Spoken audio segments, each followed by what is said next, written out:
Okay, stream's up, I think. At least it should be. Let me just refresh it.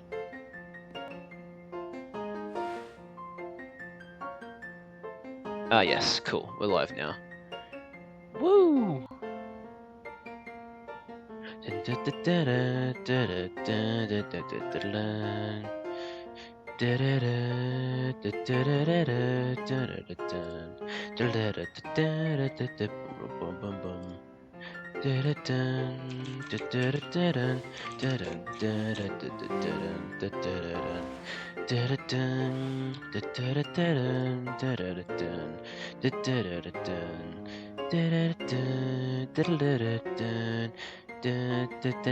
Okay, I should stop singing. This probably sounds really out of sync.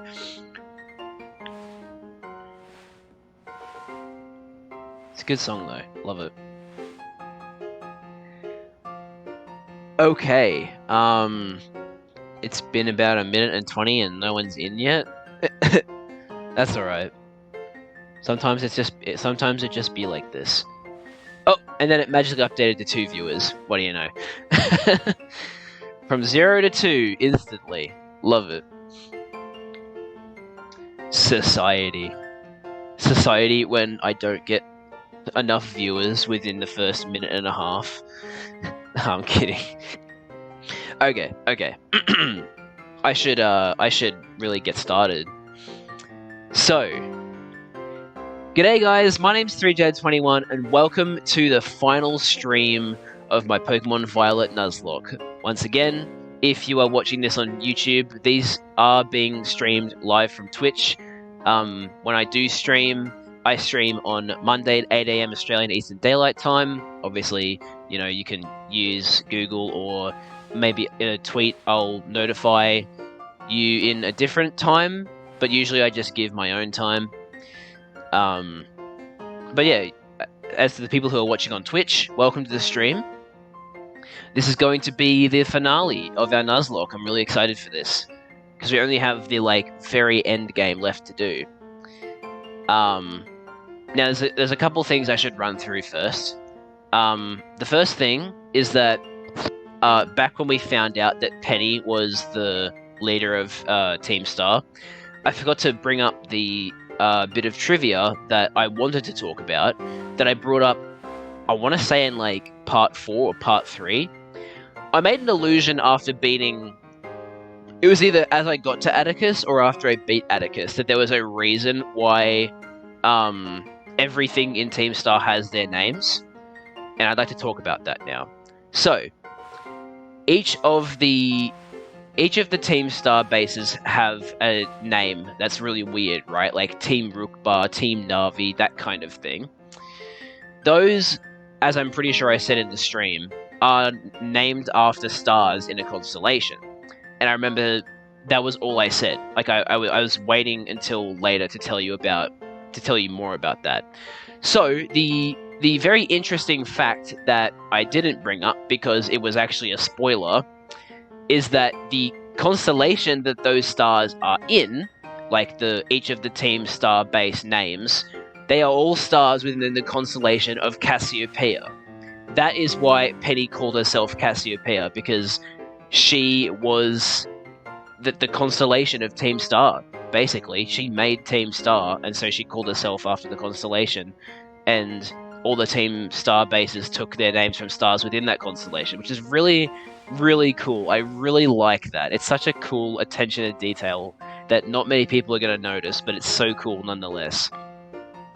The other thing that I want to bring up is that I'm going to try and finish this within 3 hours or so, because the NBA All-Star game is today, and I'd really like to be able to watch the whole thing.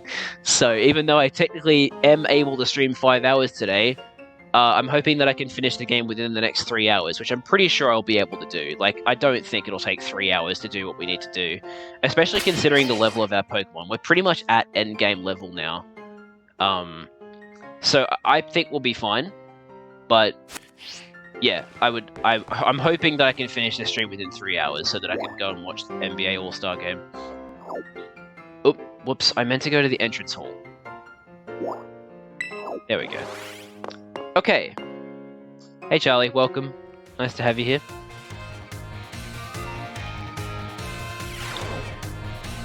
I think you just missed the spiel about, like, Cassiopeia and me wanting to watch the NBA All-Star game, so yeah.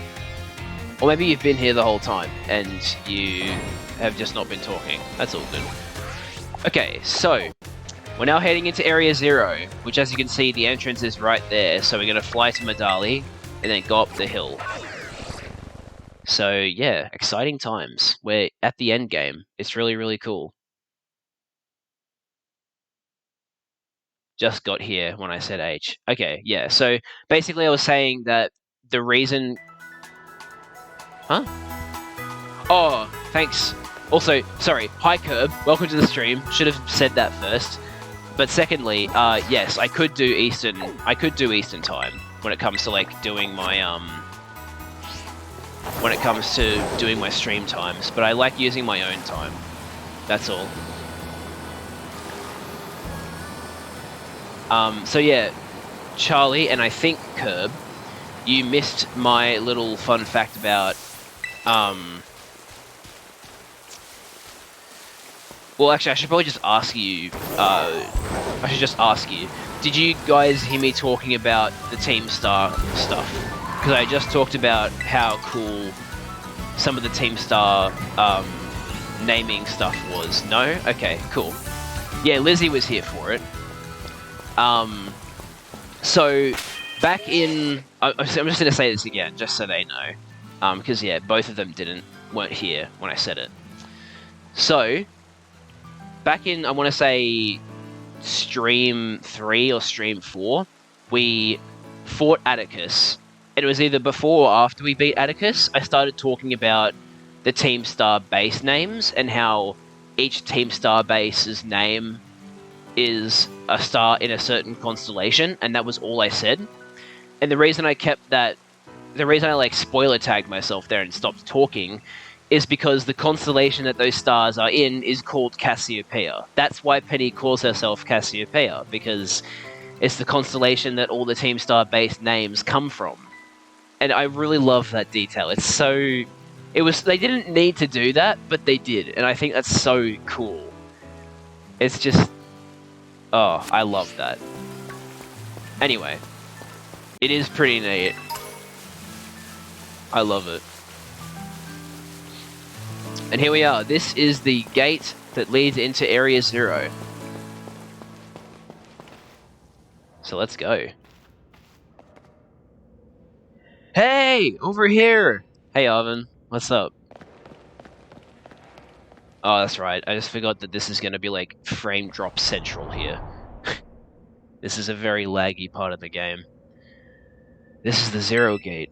It was made so researchers could try to observe the inside of the great crater of Paldea, what folks call Area 0. Yes, I did beat Penny. Yep, we're literally up to the end game. I think the very last thing we did in the last stream was beat Penny. And I wanted to bring it up then, the whole Cassiopeia thing, but I forgot to. So that's why I did it at the start of the stream. It's our ticket down into the crater. Well, you'll see what Area 0 is, Charlie. Personally, this is my favorite part of the game. I absolutely love this. The whole Area 0 thing.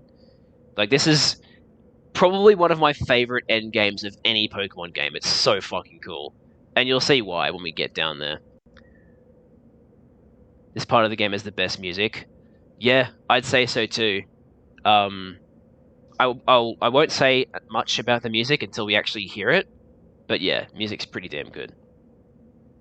Oh, and speaking of the crater, you know that Pokemon of yours? The one I gave you? Area 0 is apparently where Miraidon was born, or something like that. Maybe it'll be happy that it can finally come back home. Not that I really care or anything. Alright, tsundere Arvin. Anyway, our 2 new teammates should be waiting for us inside the Zero Gate. Guess we should head in. Yeah, let's do that. The way home. The final quest has started.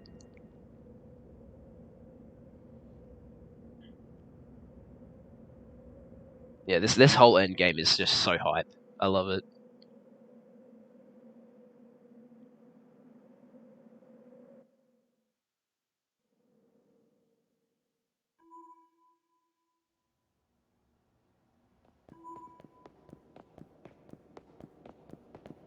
Whoa, kind of dark in here. Hey, it's my girl! Hola, Jad! Our friend said there'd be tons of strong Pokemon, so here I am. Once she heard you get to battle awesome Pokemon, she was here in a second. You're an annoying little pest at the academy, but I guess you could come in handy for this. Spoken like a guy who wants to get beaten in a battle. But more importantly, why is it so dark? And where are the awesome Pokemon?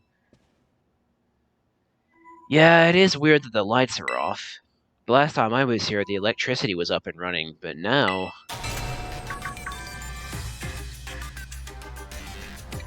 Well, now the lights are on. But why? I turned them on. Hey, Penny! Seems like they were on power saving mode. Oven wants to get beat? Oh no. In a battle, of course. I hacked into the system controls and overrode the settings. Is that even a word? I guess so. Road is a word, so I don't see why overrode wouldn't be a word. It just looks kind of weird. Oh, it's you! The kid with the fluffy Eevee bag! I guess? My name's Penny. Well, hey! We never got to actually talk. I'm Nimona. I'm in Class 1A. You must be some kind of tech whiz. Do you like Pokemon battling too? You talk like way too much. The director introduced us. When you need someone good with tech, she's a no-brainer. Anyway, Penny here also agreed in a second when she heard it was to help Jad. I'm not really the adventuring type, but I owe you, Jad, and I pay my debts. She's surprisingly old-fashioned like that. And of course, everyone knows me, Arvin. My loves include my babostif and cooking, and... biometric identification in progress. Penny said ratio. Hello, Jad. I've been expecting you. And it seems you have gathered a group of formidable allies as well. Sorry, who are you? That's my dad. Probably. Probably. What? That's Professor Turo? Nimona, student ID number 805C001. And Penny, student ID 803B121. I don't know why I stuttered there, that was weird. I thank you for coming. Of course, Professor! Oh my gosh, it's such an honor to meet you in person! We're not... You're really cool talking to someone over the phone meeting in person? That's basically what we're doing. Yeah, okay, she clarified. I mean, maybe not in person exactly.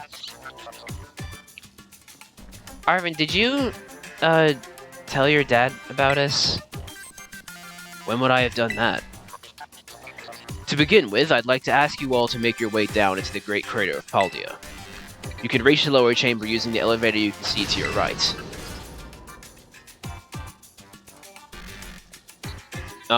Dad? Please proceed below. Yikes. Are they not on good terms? Must not be. Daddy issues. Yep, that was literally the first thing Alpharad said when he first met Arvin, and Arvin said, like, doesn't matter who my dad is. He's like, oh, okay, he's the daddy issues character. And of course, he's the mummy issues character in Scarlet.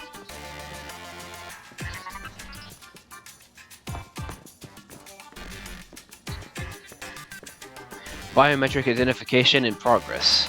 Identities confirmed. Access granted to lower level. So canonically, those two did things. Yeah, canonically, Professor Sada in Scarlet and Professor Turo in Violet, like, they are actually...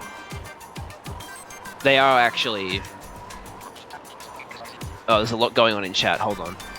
Bro, fucking imagine having daddy issues and then your two female companions start talking about it when you're right there. Yeah, it's not great. And as Curb says, yes. It's pretty fucked up. Ooh, it opened for us automatically. Not quite. Looks to me like someone's controlling this thing remotely. Once you step through, you will be above Area 0. Jad, you have brought Maridon with you. Yep. I thank you for bringing it with you on your many adventures. If you utilize Miraidon's gliding capabilities, you should be able to descend into the depths to reach Area 0. What? Isn't there like an elevator or something? And wait, did you say Miraidon can fly? When you reach the bottom, I will get in touch once again. I hope your trip is uneventful. Railroading people into stuff just like always. I can't wait to see what Pokemon live down in Area 0. Let's go! That girl, is she like incapable of fear or what? I guess we better go too. Oh yeah, I completely forgot that once we enter Area 0, we'll have a new encounter. Because this is a new area where wild Pokemon can spawn, so we get a new encounter. Low-key thought he was going to say something like, I thank you for bringing it along with your adventures. It will now begin to kill you. When I first heard him say that, I thought he was going to say, thank you for bringing him on your adventure. Now, please return him to me. I know you've spent your entire adventure with him, but I want him back now. Jad, ready for the worst? Yeah, sure. The worst is that we lose, but I guess we'll find out. Good, that's all we needed to hear. Get out that Pokemon of yours and we'll be off. Cutscene time.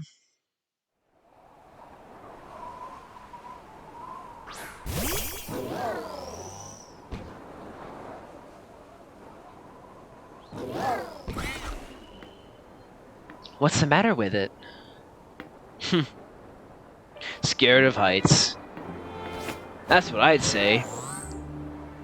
Well, no wonder.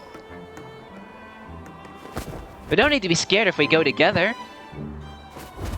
How does that logic work? Get on! Uh-oh.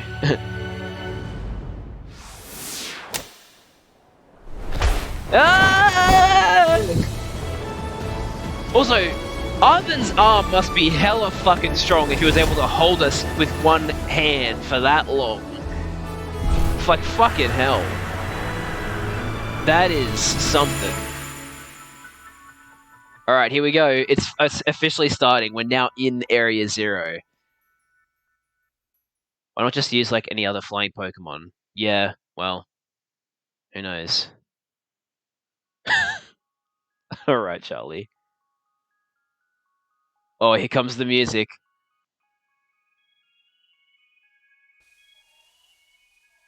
I think it's just the intro section at the moment, but oh man, it gets so good later. And now I'm back here again. I think I might have died once or twice there. It's okay, bud.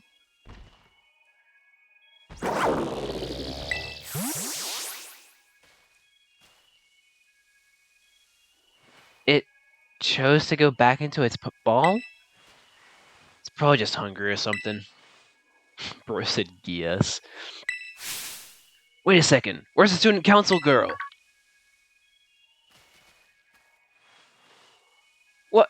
She's gone. You don't think she... Everyone, you have to see this! Area 0 is amazing! Come on already! Oh my god, my voice broke there. I guess your ability would be on tempo, huh? Biometric identification in progress. 4 humans identified. Conditions satisfactory. Vital signs all within normal range. It appears you were able to make the descent without being harmed. Huh. Yeah, sure. Smooth sailing. Who could possibly complain about a landing like that? That is good. I had concerns you might fail, given the crudeness of the only available access method. Hmm? I think your dad's sarcasm detector needs fixing. Aw, you were worried about us? That's so sweet. You should now make your way to me at the Zero Lab, in the deepest part of Area Zero. However, the entrance to the lab is barred by 4 locks, installed on the exterior, which I cannot unlock. 4 locks. On your way to me, you must visit 4 research stations that were constructed inside the crater. And they look like that, just in case you didn't know. At each station, you will be able to disable one of the locks. Do so as you make your way down. I hope you succeed. His parents hate him so much they would rather live in a nuclear crater than with their child. It's pretty fucked up. Wait, he had a scanner to confirm you guys were alive. Did he think there'd be like a substantial chance you all die? Well, I'm just assuming that because he's a researcher and a scientist, he has access to, life scanners, which he would normally use to be detecting signs of Pokemon, right? But if they're vital signs, if you can use the same vital signs machines on animals, I'm sure you can use them on humans. So, like, just like a heartbeat sensor or something, I hope you succeed. Yes, let's disable the 4 locks and get into that lab. Sounds kind of video gamey when you say it out loud, huh? Yep. Come on, time to find our way to the deepest part of Area Zero. Curb, don't say too much. I know you've seen the finale of this game, but don't say too much. Alright, what's our Pokemon encounter? Who's gonna appear on screen? Medicham. Alright, we got Medicham.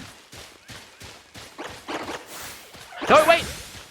Okay, I think I hit the Medicham. No, I hit the Meditite. Whoops.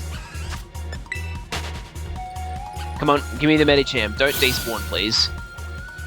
There we go.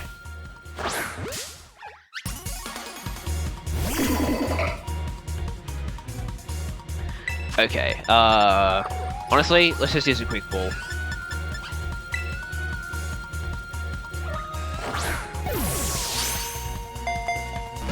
Damn it, didn't work. But yeah, how awesome is this music? Am I right? Listen to how awesome this music is.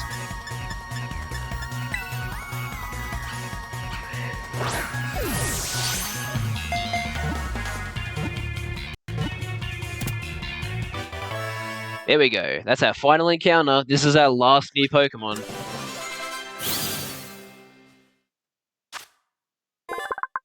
It elegantly avoids attacks with dance-like steps, then launches a devastating blow in the same motion.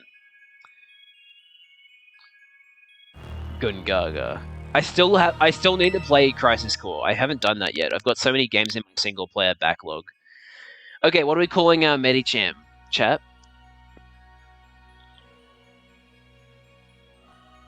Yoga pants. It works. Any other suggestions? I'm not saying it's a bad suggestion. I'm just asking for more than one, from other people in chat. Tsundere-chan beats you up. It's not like I like you or anything. That'd be so stupid.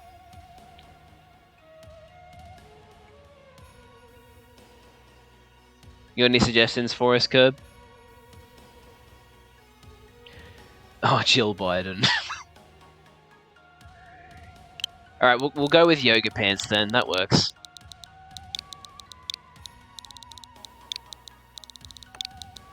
I don't know if we'll necessarily need yoga pants, but the option is there. So yeah, this music. So this can probably be said. This probably doesn't need to be said, but Toby Fox did work on this song, and my first thought when I heard this song and like thought, okay, there's no way Toby Fox wasn't involved in this song somehow. It made me realize that like this song gives me true lab vibes from Undertale. Just like the I don't know, the songs don't sound the same really, but they give me the same kind of vibe, and I love it.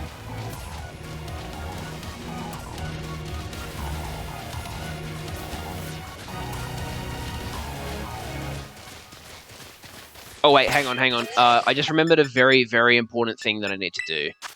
I need to lower the text speed because there are, for the first time in a Pokemon game, they actually do like dialogue while you're walking, and if your text speed is set to fast, it skips through the dialogue very, very quickly. So I'm going to set the text speed to slow for now. It's quite slow, but it's necessary, so we can read this dialogue in a decent amount of time while I'm doing my voices. Yeah, that's true, Charlie. You feel like an amalgam could show up randomly. Oh no! Hang on. Ah, damn it. I'm skipping through it already. Huh? Wait, where'd Miraidon go? It seems like I got spooked by something. It's hiding in its ball. En serio? That's not good. Can we even get back up to the surface without it? Should be alright. The last time I was here, I caught a flying taxi out of the crater. They always come through if you're a real sub-story. Why didn't you just call the professor if he's down here? Don't get along or something? Penny! None of your business, Pipsqueak. Jeez, no need to bite my head off. What are you getting all huffy for anyway? Okay, come on you two. This is an adventure. Let's just have a good time. Sure. Feels more like the dark truth from Deltarune. Yeah, true.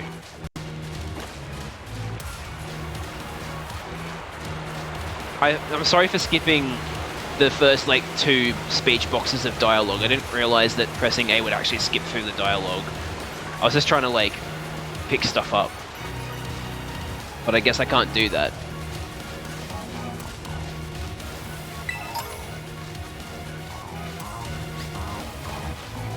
Now is it... we just keep going this way, right? Yeah, there's no other ramp down. My crimes will never be forgiven for skipping the dialogue. So, Penny, how'd you wind up friends with Jad anyway? Huh? Well, I guess he just really came through for me when I needed him. Everything was going off the rails. School was a mess and my friendships, well, ditto. Jad was a big help getting all that sorted out. Sorry. Wow. So he helped you out too while he was tackling all the gyms? That's awesome. What about you? What about you then, Nimona? Jad and I are classmates, neighbors back home, too. Plus, I said he could train to be a champion, and he did it, so now I've got a champion bud. Wait, what? That's wild. Hold it right there, you two. You think you've got cool friendship origin stories with Jad? They're nothing compared to what me and him went through. Our friendship's on another level. Nobody asked you. Stop trying to flex on us. Guess we're all in the Buds with Jad club. Yeah, this is, one of those epic Pokemon moments. Bro, who asked? Yeah, I love that Penny just said nobody asked. It's like, wow.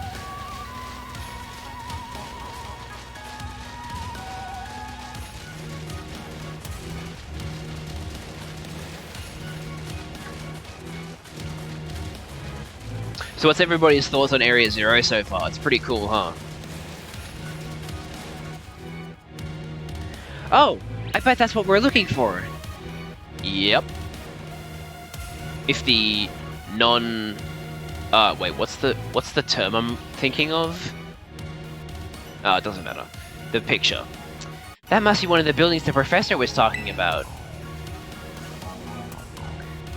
Oh yeah, what were they called? Radish rations? Rations? Research stations. Well, that was close.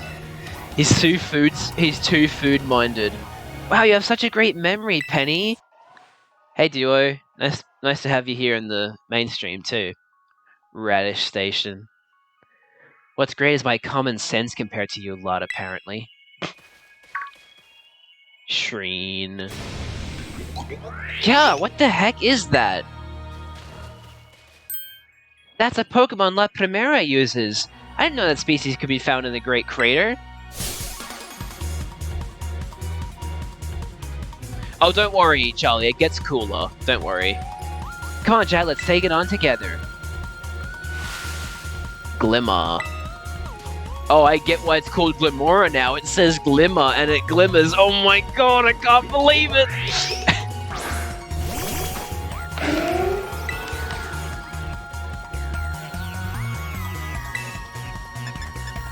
We'll just use Bullet Seed.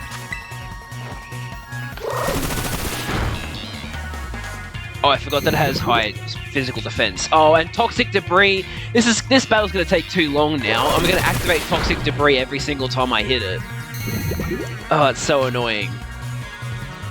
I didn't even think of that. I should have just used like Hex or something. Or Giga Drain.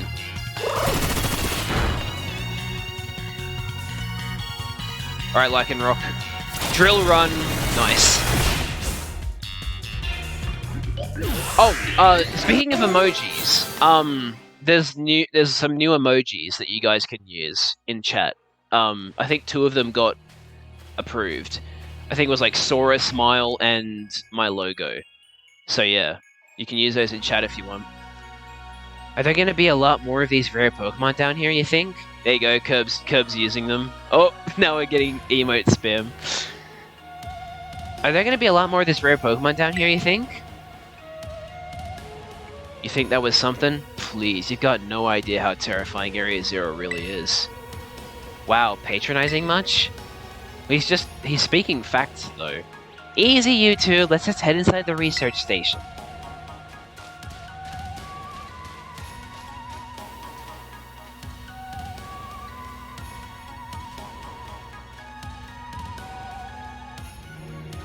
Oh look, a doorway. Incredible.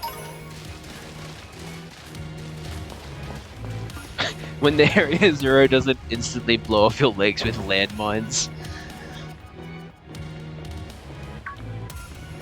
For Gorland. Wow, are these ancient ruins? Yeah, they look far too recent for that. It appears you have reached your first research station without incident. This facility was constructed 87 years ago as a way station for those surveying Area Zero. So that's why there's a bed. Looks like we can use this place to rest up if we need to. Jad, if you would be so kind as to disable the first lock on the lab using that central panel. Alright. I shall do so. Is it called Area Zero because it's like a ground zero? Was there a Pokemon War? Well, we'll find out, won't we, Charlie? Do you want to press the button? I do. No. Well, we still don't know for sure, but I'm pretty certain this isn't a nuclear crater. Well done. Please continue your efforts at the remaining research stations. Alright, now, we have some books to read. This is where there's a bunch of lore. We determined that this energy crystallization is linked to the being we call blank. The interlocking hexagonal plates that comprise blank's shell must somehow cause this phenomenon, which I've dubbed terrestrializing. No, wait, hang on, I want to read the book. Thanks to my prototype Terra Orb, I secured corporate funding for my research and made a laboratory in the lighthouse near Cabo Poco. Someday, though, I'll return to the crater and resume my study of these crystals. Let's, heal our Pokemon. That's funny. 40 Pikachus. Okay. I should probably put charge at the front. That'll probably be better for me. Yeah, look, you'll see Liz and Charlie about the whole what's going on with terrestrialization. There are still a lot of answers that we don't have yet. But yeah, you'll see.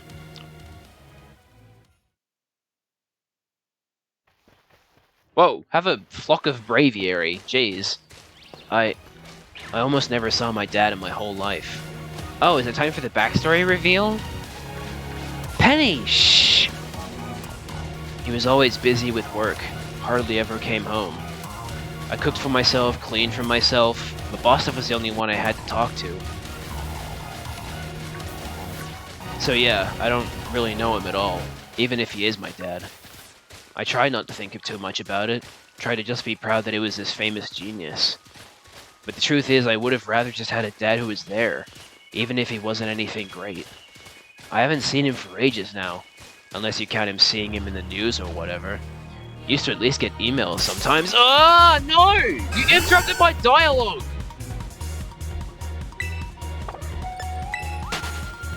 Go away, Giraffe-a-rig! And then there he appears, out of the blue, and tells me we've got to come to Area Zero. Some family, right? Oh, but we're not here to judge or anything. And I'm sorry about earlier. I shouldn't have snapped at you like that. Nah, I was also giving you a hard time. Sorry, Penny. My name is Penny. You know, you're actually pretty nice for a little pipsqueak. Don't call me pipsqueak, you big lunk. That's the spirit, you two! Oh my god, Nimona. Okay, now we can actually pick up this item without skipping dialogue. Woohoo! Now, I can't remember if there is extra dialogue if I go the long way around, so I'm going to do that just in case. If there's extra dialogue, then I do want to get it.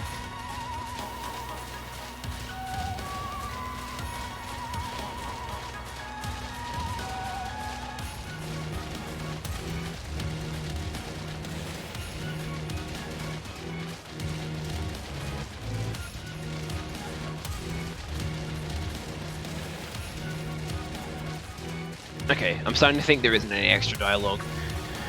Which Pokemon would you eat? Oh, hang on. Last time I came to the Great Crater, I was trying to go see my dad.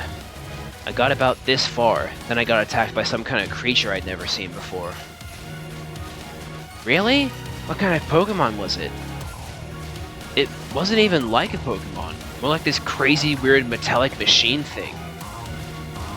You sure it wasn't just a Pokemon that's a little more, I don't know, robot-y than average? Yeah, I'm sure. It was like a completely different creature altogether. And it hurt my boss real bad, so it's not like I just forget. I don't ever want to run into that awful thing again. It was that strong, huh? Then I really hope I get to see it. That's what I figured you'd say. You're a real tactless sometimes, Nimona. You know that? Yeah. Just loves Pokemon battling. Even if it means putting her life at danger. In danger, I should say. That's life at danger isn't a proper way to say it.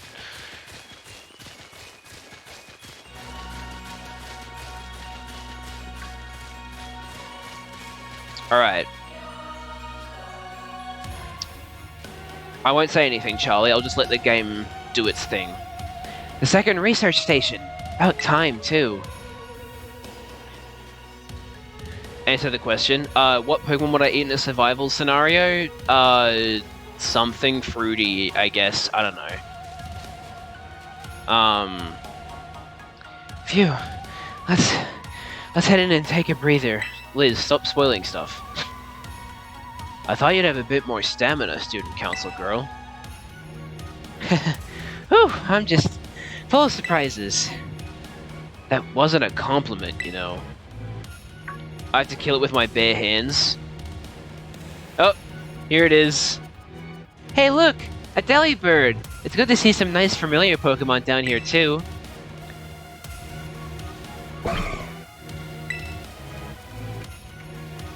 Oh my gosh, it's so cute!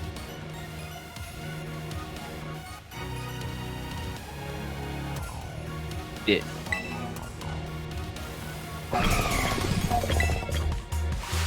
What the? What? Liz, it was actually banned. This Pokemon was banned. It wasn't top tier, it wasn't allowed.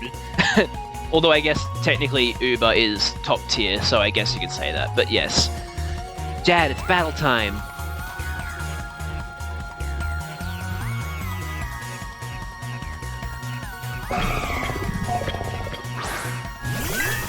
This is why I was sending out Charge. Because it's Ice Water type, Iron Bundle.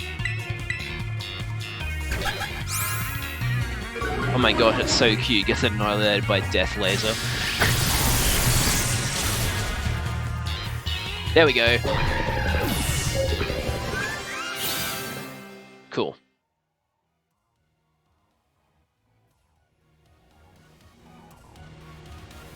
Seriously, what was that? Darn thing scared me half to death. It was definitely kind of mechanical looking for a Delibird, wasn't it? No kidding. Come on, let's get inside already. One more jump scare like that and I'm done for. Good thing there's no more jump scares coming.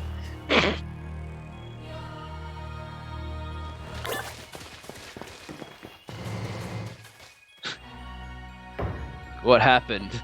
Climate change! Oh no. Well, this looks pretty much the same as the first research station. Seems like wild Pokemon don't come in here. We should be safe to catch our breath. Hey, seriously, what's with this place? That Pokemon. I've been wondering about that myself. I think maybe that Pokemon was one of these. Huh? What's that book? As we descended further into Area Zero, we began to catch glimpses of mysterious Pokemon, though we wondered if these compact, cruel beasts were indeed Pokemon at all. One of our team suffered a brutal blow from such a beast and was mortally wounded, forcing us to retreat for a time. A member of the survey team captured this photograph by chance. I noticed a passing resemblance to the Pokemon known as Donphan, yet differences such as its texture and the way it moves suggest it is biologically separate, to say nothing of its treads of iron. Monsters of Area Zero? So they aren't actually Pokemon? I don't really know. What do you think, Chad? I think they really are just Pokemon. Yeah, same. I mean, they look different, sure, but they use moves in battle just like the Pokemon we know. I suppose the time has come for an explanation. Professor! Some of the life forms that you see residing now within Area Zero are future Pokemon that lived in a distant day we have yet to see. Future Pokemon? What? That's awesome! Oh, come on, there's no way that's possible. The Zero Lab where I am located contains a time machine. It summons the future Pokemon to this place. So the thing my dad spent forever researching down here, he actually got it working? Indeed, though the cost was catastrophic. The cost? But a time machine? You mean you can actually travel to and from the future? It is theoretically possible to travel to the future. However, for a being such as a human, it would not be possible to return to the present. Well, that's horrifying. Dad, you... Why did you call us here to Area Zero? Arvin, If possible, I would like us to speak when we can meet face to face. It will be easier for you to understand once you can see the situation for yourself. And don't worry, Liz, no, they didn't actually use human life to power the machine. Don't worry about that. Pokemon's not that morbid. Now then, Jad, please use the central panel here and disable another lock on my lab. Let's do it. I would like to press the button to disable one of the locks on the Zero Lab. Well done. Please continue your efforts at the remaining research stations. Hey, Jad? You know that book he told me to bring?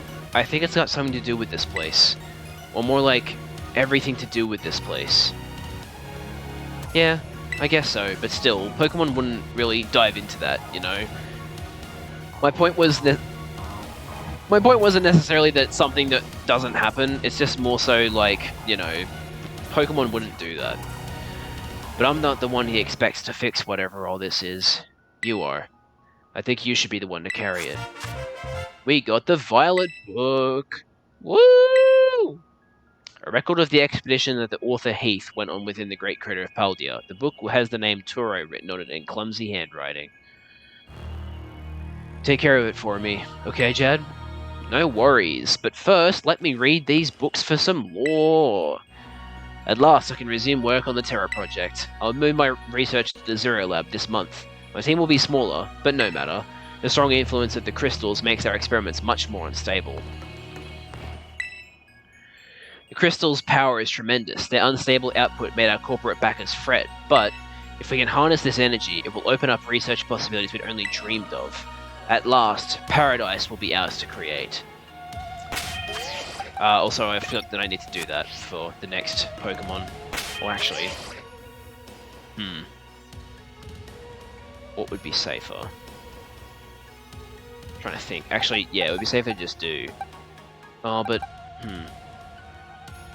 I'll use Garganator. That might be the safer choice. Alright, let's continue. They explain how they knew the time machine worked. It didn't involve sending someone through the machine. What are your parents like, Nimona? My parents? Normal, I guess. Are you serious? Even I know about your dad. He's on the board of the Rotom Phone Company. Wait, how do you know that? Everyone knows that. He's famous. And I guess I looked into him for my own reasons, too. So Nimona's actually some pampered little princess from a rich family? Yeah, you can tell from her mansion. No way, that's so not my thing. Though, yeah, I guess you could say mother and father were, like, hands-off but in a good way. My big sister will probably take over the business, so they pretty much let me do what I wanted. Wait, you call them mother and father? That is some pampered little princess stuff right there. Gah, Kalate, Penny. What, is your family super normal then? My family is unbelievably annoying. Like, super overprotective, you mean? It's just my dad. He's loud and clingy and makes up weird nicknames for me, like Pen Pen. He's the most annoying guy in the world, period. He's the worst. Man, that's a real downer for your dad, having his own daughter describe him like that. Don't you dare take his side. Jad, how about you? Your mother seems super nice. You met her? Yep, got a glimpse of an amazing looking sandwich she made, too. Really? Wish I could have seen that. I bet it tasted great. I wouldn't be able to tell you. I fed it to Miraidon. Anyway, I was running around so I could pick up these items without skipping dialogue. So, just in case you're wondering why I was doing that. They want to steal your mother.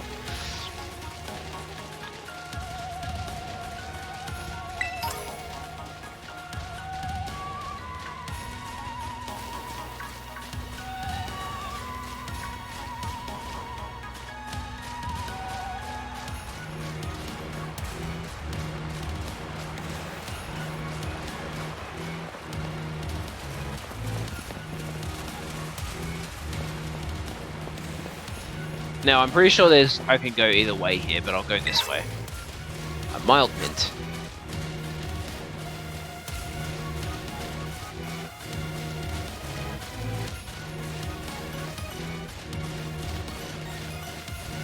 I'll get this item over here too.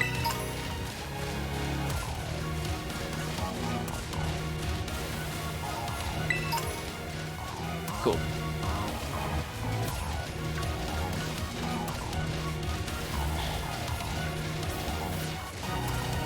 Everybody's just talking about parents in chat now.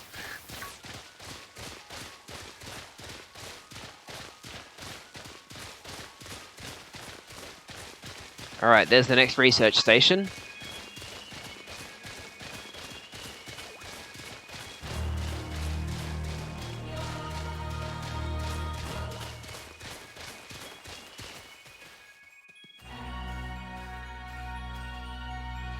All right, another research station.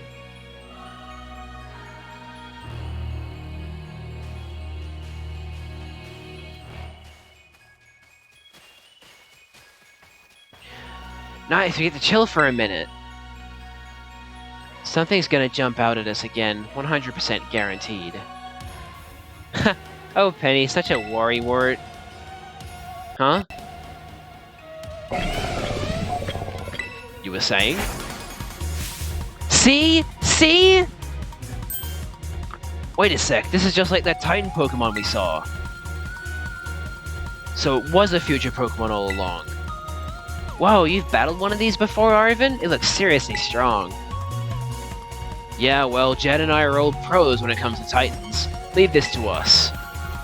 Yeah, let's do it.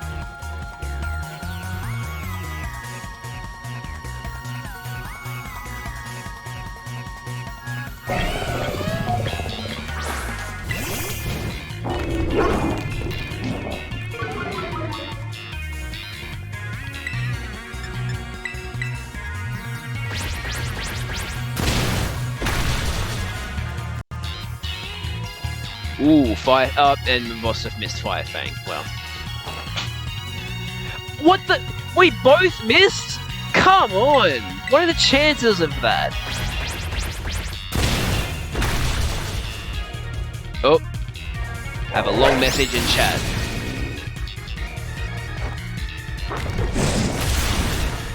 There we go.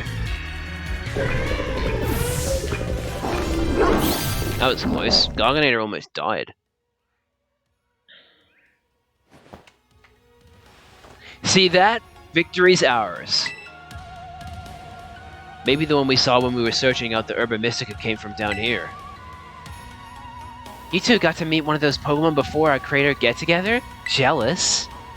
If we've got things from the literal future roaming around Paldea, that's a major problem. Isn't Professor Turo doing anything to keep them under control? How could he let this happen? Yeah, right. Because it's not like oh-so-brilliant Professor Turo ever messes up. Come on, Jad. Let's get into that research station. I think you mean Radish Station? Radish Ration?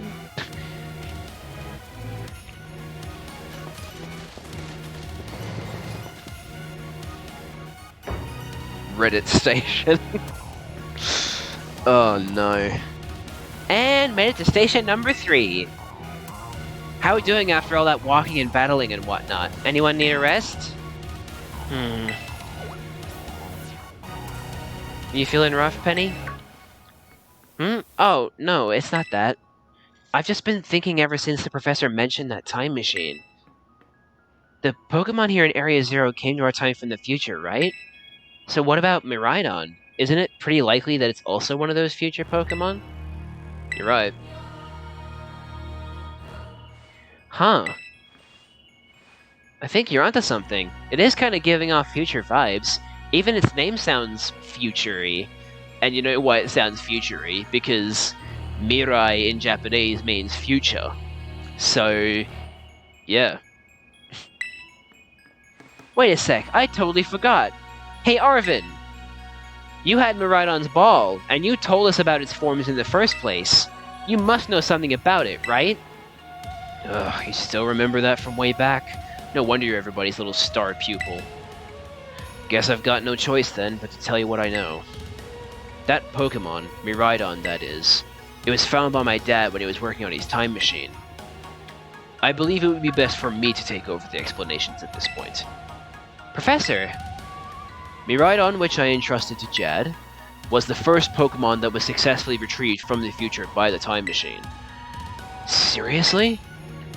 Through analysis of its genetic makeup as well as its behavioral patterns, I came to realize that what I had discovered was in fact a futuristic form of Cyclizar, the Pokemon commonly ridden in this region. Well, that makes sense, I guess. They do look alike. Many other Pokemon also came to this place from across the boundaries of time, but I was never able to bring over more than 2 specimens of Miraidon. Huh? You mean there's another one around here somewhere?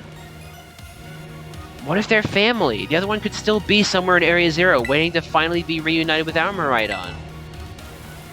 A heartwarming family reunion? Exactly! Imagine how thrilled they'll be if we can get the family back together after all this time. Family, huh? Yeah, that sounds nice. If we could proceed, Jad, please disable the next lock using the central panel there. Don's a common dinosaur suffix? Yeah. Future dinosaur is basically what it means. And then I'm pretty sure Korai... I don't know if it necessarily means past, but it means, like, traditional, I think. So it's like traditional dinosaur. Koraidon, which is the legendary of Scarlet. Well done. Only one remains now. Please continue on to the final research station. Let's read this book. Whoa, I did not do a walking animation there. Our time machine research has yielded a triumph, a Pokemon from the distant future. I've named it Miraidon. I was expecting one new life to treasure, but what fortune to be blessed with this gift as well. In case you guys are wondering what that means, it's the professor talking about the fact that Arven had just been born at this point and then also found Miraidon. So, 2 new forms of life to cherish. Okay, who do I fight next? I'm trying to remember. I genuinely don't remember who we're fighting next. That's troublesome. Well, let's see. What could I potentially be fighting? And play it safe from there.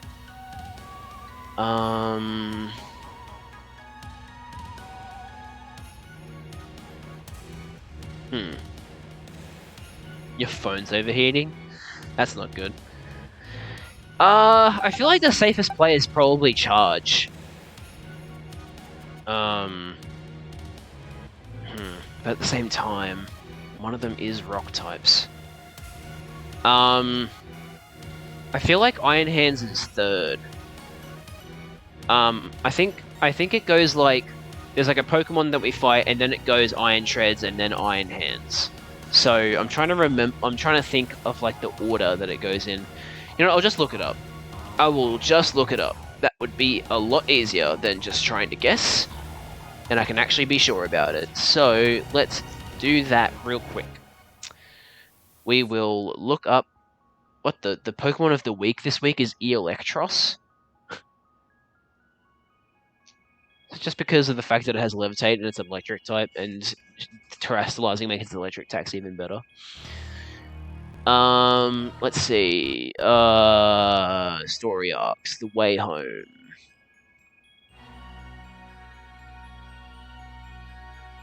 Oh, okay. No, we fight Iron Treads first, and then Iron Hands, and then the other Pokemon that I will not bring up yet, because I'd like to keep it a secret. Or, you know, just not spoil it for people who... I mean, we've already spoiled it. Someone in chat did bring up Iron Hands, but yeah. So what's the safest play for Iron Treads? Let's see. Garganator might still be the safest option. Iron Biden. It's a robotic version of Joe Biden. Steel Psychic type or something. Ground Steel Electric Normal. It's actually Charge, because Charge can't be hit by ground moves. Iron Head, Wild Charge is neutral. Oh wait, Wild Charge can't even hit Charge because of Volt Absorb. So yeah, it can only hit us with Iron Head and Rapid Spin. That's pretty good.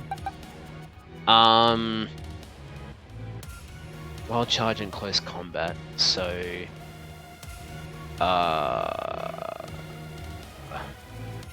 probably Briar next. And then for the third one, probably Garganator. Alright, that'll be our order that we'll try and stick to. I did heal our Pokemon, yeah, pretty sure I did. If they even needed healing. Okay, we should be good to go now.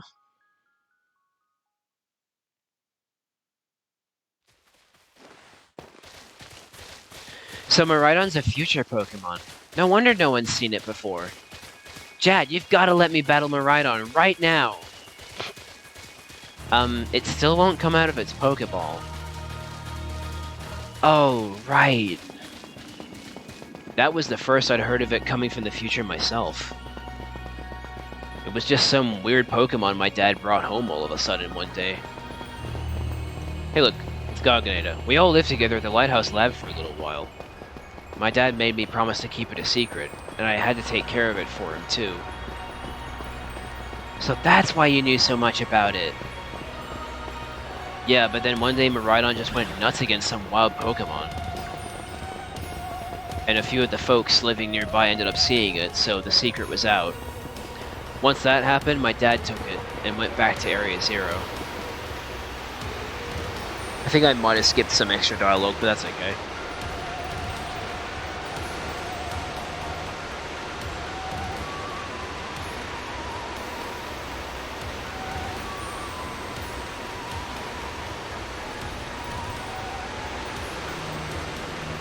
So yeah, you know how I said that the Area Zero gets cooler? This is what I was talking about. Oh my gosh, look at all these huge, gorgeous crystals. They go all the way to the bottom.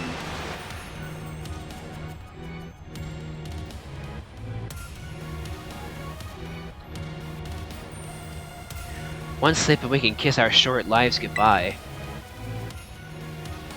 Oh, good call. Watch your step. So the professor's down there somewhere, waiting for us. And that's fine. Totally fine. Alright team, watch yourselves and let's get to the bottom of this thing. This place looks unreal. Maybe there really is treasure down here like the stories say. Yeah, this place is like something from a whole other world. Makes you feel like maybe you already died and went somewhere. Is it just me, or do the crystals here give off the same glow as when Pokemon terrestrialize? Hey Toast, welcome to the stream! There's gotta be some sort of connection. Only one way to find out. Come on everybody, let's keep moving. We gotta go all the way down. We sure do. What Pokemon do they think they use to execute people? Probably Pokemon like Bishop. Pokemon with like really sharp objects. So they can just like behead people.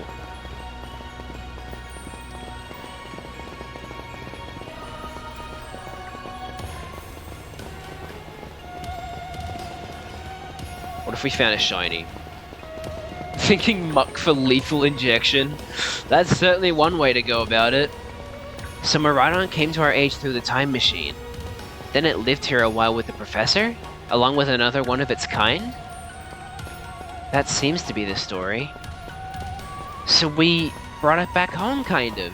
Or to its second home, at least. I guess this place should be familiar to it, sure.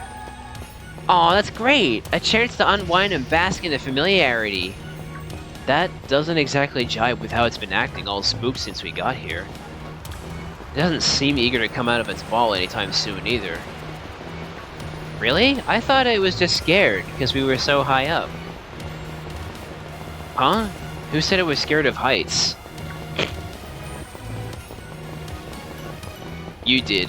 Given how Miraidon was acting earlier, I think something bad happened to it here. Sometimes you get all shaky just seeing a place that you've got bad memories of. Yeah, it's called PTSD. It was the same for me when I was being ignored by everyone in my class. Just thinking about school made me want to hide away somewhere, so I know how it feels. Aw, Penny. So maybe it got hurt down here in Area Zero just like Mabostif? We can't know for sure, but it doesn't change into its battle form anymore. Oh, that was Penny, sorry, whoops. So I think it's possible. But that's so sad! We gotta do something to make it feel better. And no, I'm not just saying that because I super badly want to battle Miraidon myself. Seriously? Well, at least you said it and not one of us. Nimona, you're kind of unbelievable. In a mostly good way. So yeah. Metal Hydreigon. Metal Hydreigon kinda looks... It looks pretty cool, but the thing that sucks about it is that like, stat-wise, it is actually worse than,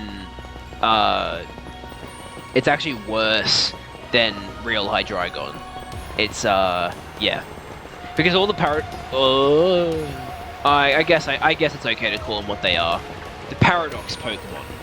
So, that's what they're called. These, like, futuristic and past Pokemon. They're called Paradox Pokemon. And, basically... each of them have like a certain stat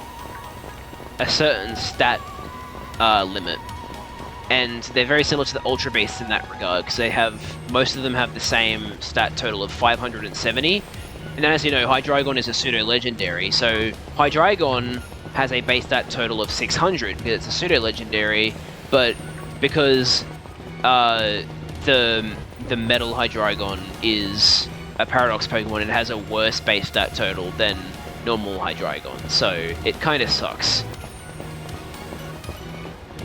Why is my character permanently looking this way? There's nothing that important. No, Curb, don't tell me. Did I miss a 3-segment to Dunsparce? Oh shit. Please don't tell me. Oh, I can't watch back far enough to see if it was. I was looking out for fucking... Is water shiny? Oh, no, 3-segment form. Yeah, so 3-segment form to Dunsparce is a 1 in 25 chance of happening. Or spawning. Whenever there's a Dunsparce. So, if that was a 3-part Dunsparce, I just missed it. And I'll probably never find one again. Not that I could have caught it, because I didn't say in my... I didn't say in my rules that if there was like a super rare form of a Pokemon that popped up, I'd be able to catch it. But still, I didn't actually see it and acknowledge it, which sucks. But if it was 3-segment form, then cool, we found one. Doesn't mean I could have caught it though. I said, yeah, it's the shiny claws, not like super rare form claws. It's different. It's just like, say, authentic. It's like authentic Poltegeist, right? Or authentic Sinistee. It's really, really hard to find an authentic Sinistee with the little seat with the little sticker at the bottom, but it's still a form, and I wouldn't consider that to be part of the shiny claws, especially because you can't even see the sticker in normal gameplay. You have to look up underneath them in the Pokédex entry. Anyway, whoa, what happened? This place is a mess. It looks like something went berserk in here. Yeah, but what? Hello, children. Gah, Professor, you scared us. I'm sorry. Why is everything in here all busted up? I'm sorry. Hello, children. Come again? I'm sorry. Sorry. Sorry. I'm sorry. Hello, children. Hello. Hello. What the heck? Stop that. You're creeping us out. Hello, child. Children and children and children. Children. Initiating restart. The professor must be having some weird connection problems or something, huh? Well, it was definitely weird at least. Almost like, I don't know. If he meant it as a joke, it wasn't funny. I still got goosebumps and all. Chat GPT. It's time to press the final button! Whoop! You know what you need to do. Better press it. All locks disabled. Hello? Can you hear me now? Please forgive my previous transmission. There seems to be some signal interference. That's not what that was. Oh, don't remind me of Kyle. Lizzie. What do you mean, Arvin? The locks have all been disabled at last. Please make your way now to the Zero Lab, which lies at the very bottom of Area Zero. Professor Turo is famous. I need more people. More time. That woman walked out not long after the boy was born. I need another set of hands, but could they be trusted? And how long would it take them to even understand?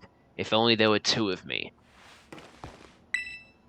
My new assistant has intellect and technical skills to rival my own. A bit rigid at times, but I've got no serious complaints. Productivity has doubled. We even brought in a second Miraidon via the machine, though this one has proved aggressive. So yeah, in case you guys are wondering, this entry is confirmation that Professor Sada does exist in Pokemon Violet, and Professor Turo does exist in Pokemon... Wait, hang on, did I say that right? Professor Sada exists in Violet, and Professor Turo exists in Scarlet. That was what I was trying to say. I hope I didn't mess that up. So, the difference between the two is, in Scarlet, Turo walks out, but in Violet, Sada walks out. So, yeah, there was a divorce. Divorce in Pokemon, am I right? Who would have thought? But yeah. I'll just rest up just in case. Don't think I need to, but I may as well.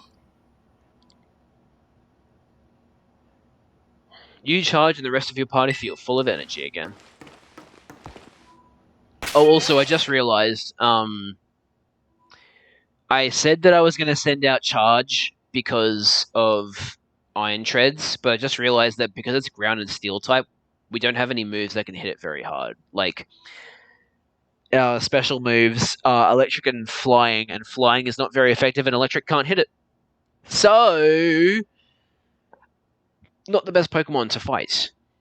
I would use Sushi because he's water type, but unfortunately, Iron Treads does have Wild Charge. Ooh, excuse me. So, that's a problem. It's not a stab move, but it is super effective, and Wild Charge does do quite a bit of damage. So I'm a bit hesitant about using Sushi. And then let's see. Stomping Tantrum is super effective against Meow Meow and Garganator. Iron Head is super effective against Garganator and Kyone. Wild Charge is super effective against Sushi, and Rapid Spin isn't super effective against any of us. So it's tough. Who do I choose to like handle this?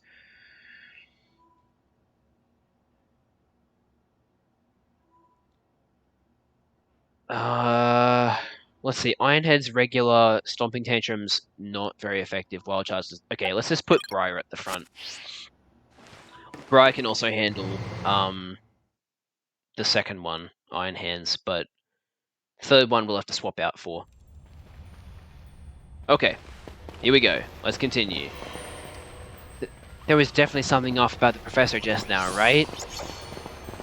Maybe it was just a little dramatic flair to get us all jazzed for more adventuring. What? That got you jazzed? Yeah, maybe even big time jazzed. You need to go see a doctor. That's just not right. Say, I'm pretty sure that call was really... never mind, it's nothing. What's wrong, Arvin? You seem kinda down. No matter how things turn out, I'm counting on you to see this through, Chad. No worries, man. I want to read this tablet. There's some sort of plate inscribed with a mysterious symbol. Yeah, pretty weird, isn't it? Go away, Garganator. But yeah, that's a very interesting plate, and we still don't have an explanation for it. So, yeah.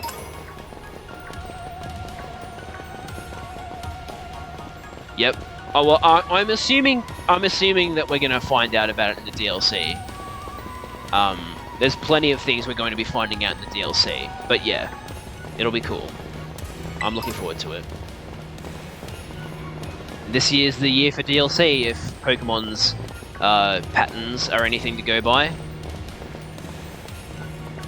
They did their DLC for Sword and Shield the year after Sword and Shield came out, so...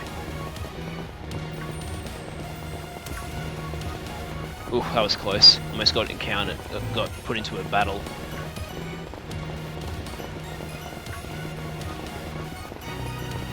Imagine if we found a shiny Pokemon down here.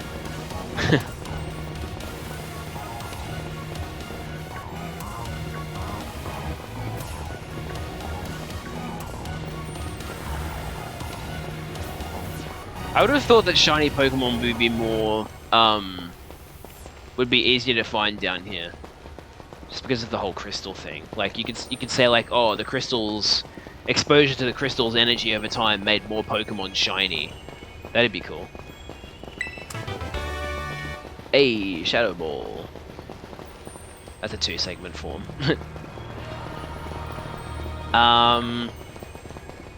Should we teach Shadow Ball to Briar?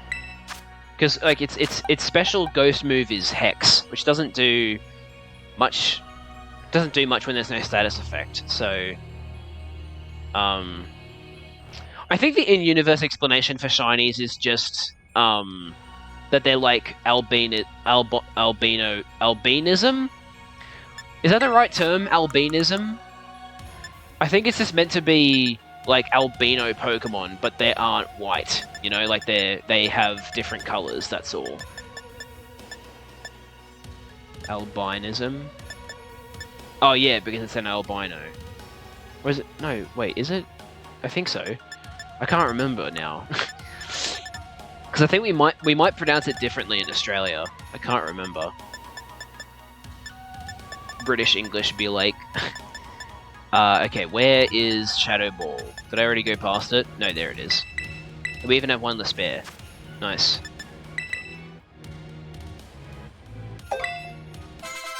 Cool. Let's reorder that.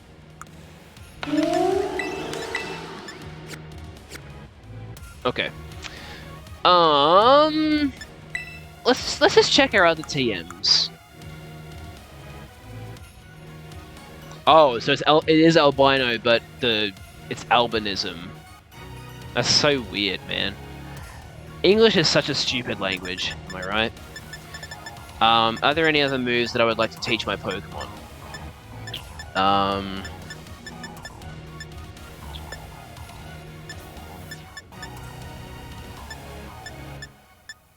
Honestly, not really.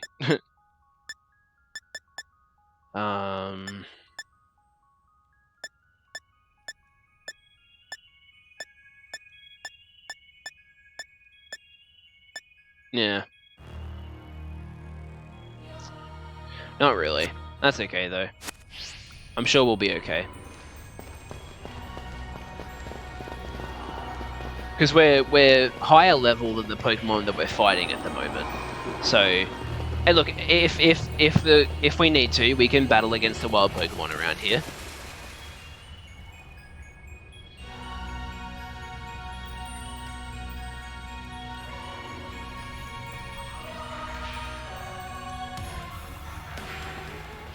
Whoa! Have we finally reached the deepest part? We made it! Ready to see if those legends of treasure down here are for real? Yeah, right. That's just fluff they write to fill the textbooks.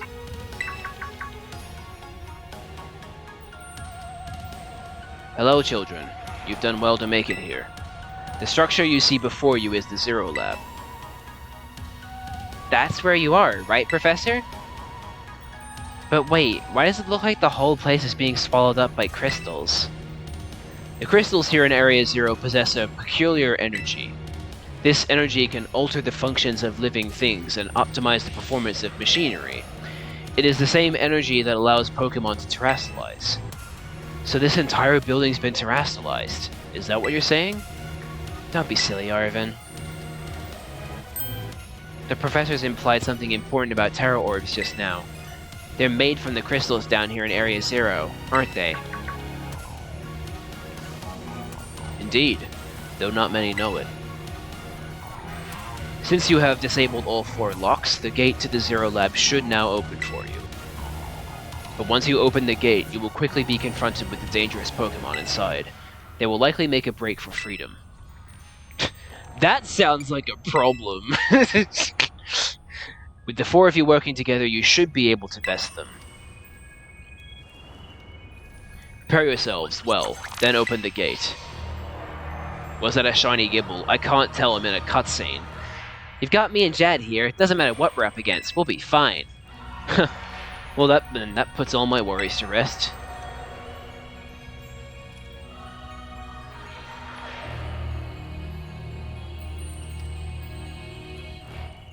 Were these the Gibbles you were talking about, or have they despawned?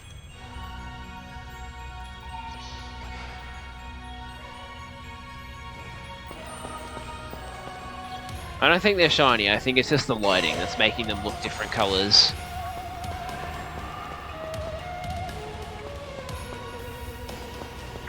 Oh, yeah, shiny Pokemon don't have a sparkle effect in the overworld, so yeah, it was just particles. Let's see.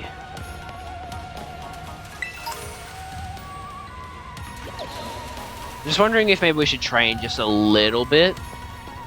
Like, make everybody level 69. Nah. Yeah, I know. I really... Everybody absolutely hates that they removed the whole shiny visual effect and sound effects. That is a 2-segment form. Yeah, everybody that plays Scarlet and Violet is pissed that they removed the visual and sound effect of shiny Pokemon. Like, it just doesn't make any sense why they would do that, but they did. Alright, let's open the gate to the Zero Lab. Hold it!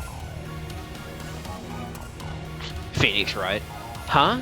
Why? We're finally on the cusp of getting into the lab. Look, if it's true that a bunch of really dangerous Pokemon might come at us, then shouldn't we also have Miraidon help? Wait, did you see my message about minute? Oh, minute and minute? Yeah, I guess, yeah. Some words differently, even if they're spelled exactly the same. Yeah, that's true. I don't know. It's like I said, English is just a really stupid fucking language. Yeah, if Miraidon were like how we first started in the Inlet Grotto, that'd be a huge help. I want to see it battle. But it hasn't even wanted to let us ride it ever since we came down to Area 0. And it can't enter its battle form in the first place. But it's really strong. I know it is. It ate all those Herba Mystica we found too. When it really matters, I'm sure it'll fight. And Area 0 is where it used to live. If you bring it out of its ball now, maybe it'll be able to find its family too, right? That's pretty sensible by your standards, Arvin.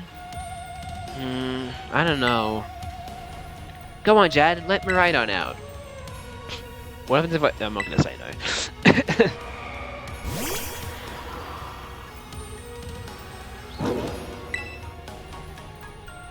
Alright, come on, Chad. Now that we've got Miraidon ready, it's time to open that gate.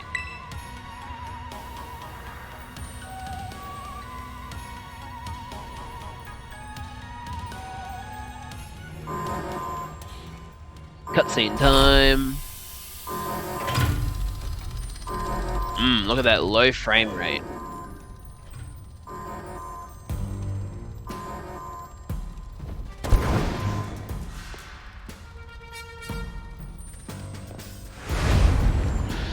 Oh, hello there. The family reunion! It's happening! Whoa, no way! Are you sure that's a family reunion?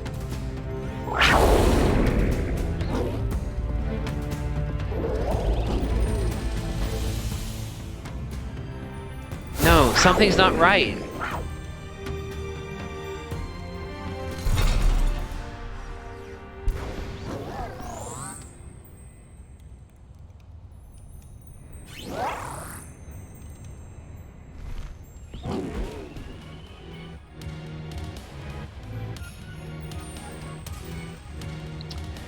That went terrifically, I'd say.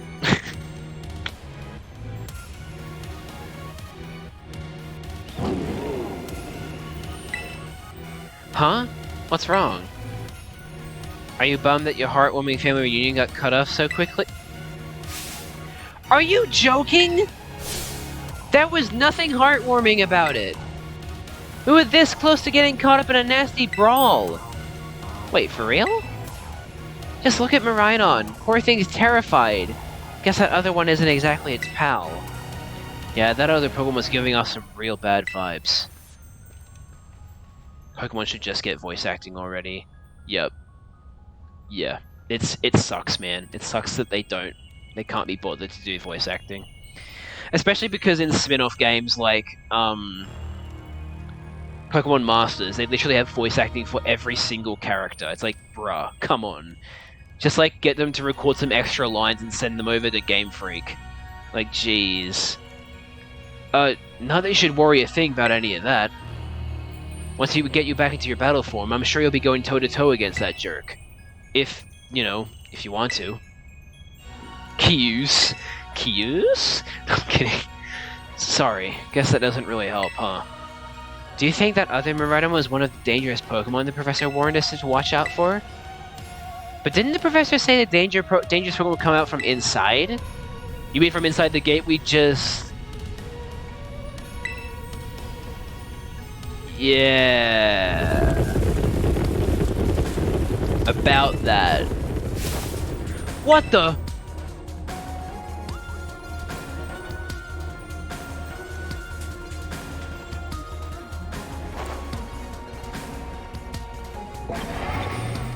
We're surrounded! And it's pretty obvious they're not here to roll out a friendly welcome, Matt. There's no way we can handle this many. And don't tell me, they're all future Pokémon? We've got a little disaster on our hands here. Look, even that fellow's ready to fail. Then I guess it's my turn. I've been waiting. Come on, Chad, let's do this together. Alright, here we go.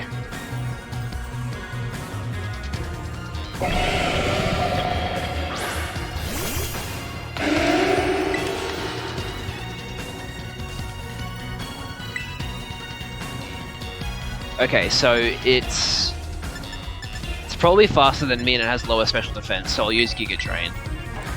Oh, I'm faster than it. Okay then.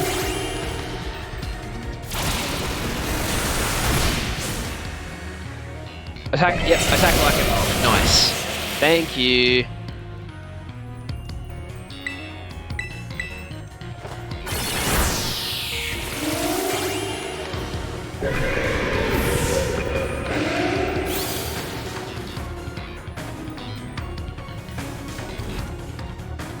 Wow, they're strong. Now this is a worthwhile challenge.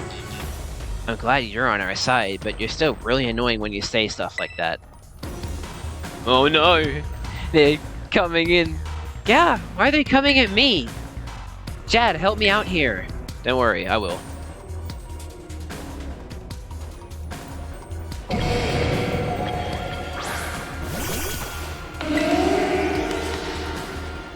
Good job sending out Umbreon against a fighting type, you idiot. So yeah, this is Iron Hands, future Hariyama. Yeah. Once again, lower special defense than physical defense, so we'll use... I definitely outspeed it, so I'll use Shadow Ball this time. Oh! Wait, no, hang on, all of her Pokemon have Baby Doll Eyes. But yeah, that is very important that she uses Baby Doll Eyes, because Iron Hands has incredibly good physical attack. As shown there, literally just had its attack decreased and it's still almost one-shotted Umbreon, who has high defenses. I guess I'll use Shadow Ball again. I wonder if in universe there are any PETA Pokemon type organizations? Oh, PETA. Yeah, I don't know. Why did it try to use close combat on me? What an idiot.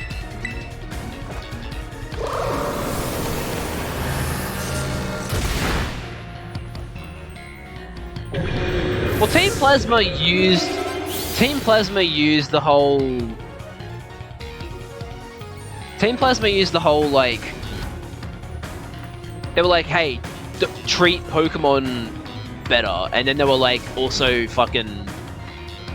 They were also treating them like shit.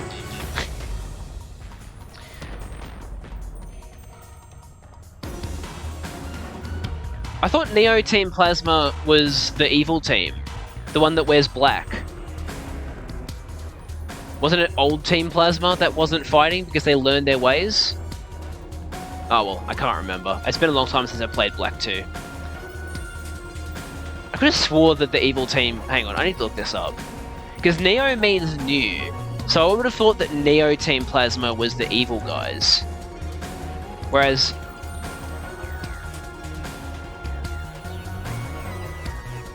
Hang on, let me have a look.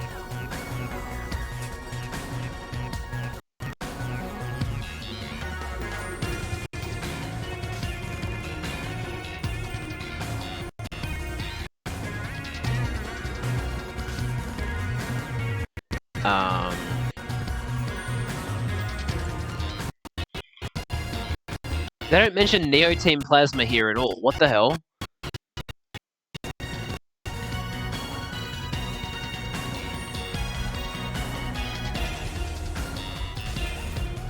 It just says Team Plasma. No, yeah, here it is. Here it is. This is an official upload of the Neo Team Plasma battle music, and it's the black team, the team that's still evil. So yeah, Neo is the evil team, and then the ones that are still wearing the white uniforms are the good guys because they've reformed. God, the future must be terrifying. Hey!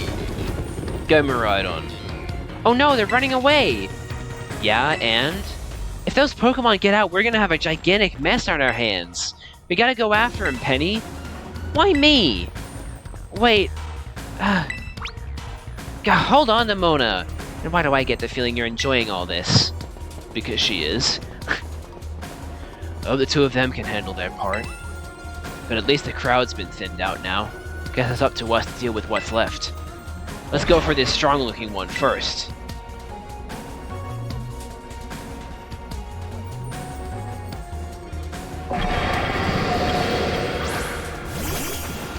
Okay, I'll have to swap out here.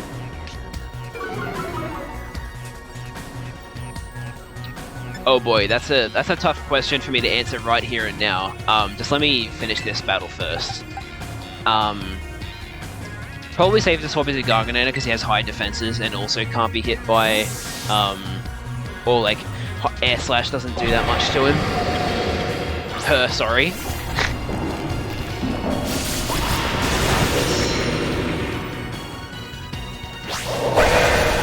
Nice. So yeah, Iron Jugulus, that's the name of futuristic Hydreigon.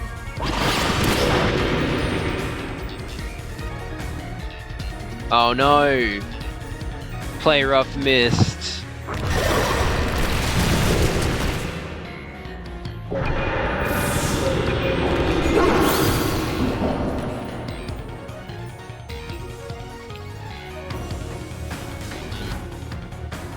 Alright, cool. See? The power of friendship had us perfectly in sync. All thanks to our Titan hunting together. Still scared, huh? You worried you might have to face that other one of your kind? Well then, let me take on some of the burden. These stragglers should be nothing. Me and Mabasta here can take them. No, you can't. They are fighting types. Don't do it. So Jad, you take your partner there and go take care of business. But... oh, come on. If you're not even going to rely on your friends, then who are you going to rely on? But Bostafir is raring to go. Leave this to us. Like, unless he gets a critical hit with Play Rough and is also wearing, like, a fairy boosting item, I don't understand how it's going to win. But whatever. Well, maybe it has a choice. Like a choice, what's the item that when you hold it increases your physical attack? I don't know. Miraidon. You really ruined my whole childhood, you know. But it's not like seeing you cowering and scared out of your wits makes me feel any better about it. You've got amazing powers if you just use them. And you've got us, too. So don't you even think about losing to that jerk. Be brave. Stand up and fight. Inspiring words from Arven. It's gonna casually take on... why can I interact with them? Well, I can't interact with them. It just looked like he looked at me the moment I pressed A. That's funny. Okay, there's gonna be a bit of a level jump here, but we are still a higher level. So, let's order our Pokemon in terms of the type effectiveness. So we're going to have Garganeta out first, because Earthquake is very good against the first Pokemon. For the second Pokemon, we're going to use Charge. For the third Pokemon, Iron Hands, we're going to use... we'll just use Briar again. Iron Jugulus, we will use we'll use Garganeta again. For the fifth one, we will use Garganeta as well, actually, also double super effective with Earthquake. And then for the final Pokemon, Psychic, Fighting, Fairy, and Poison.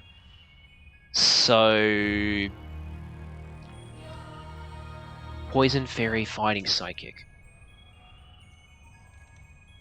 It's probably Sushi, to be honest. Psycho Cut's not very effective, Brick Break isn't very effective, Spirit Break is neutral, but it's also a stab move, and then Poison Jab. Whereas Spirit Break isn't very effective against Meow Meow, but Psycho Cut is standard effectiveness, and it's also stab. Oh, actually, no, Psycho Cut isn't stab. Oh, but Brick Break. No, we're not sending out Meow Meow. Briar can't be hit by Brick Break. Poison... Oh, okay, so Brick Break can't hit, and then every other move is neutral on Briar.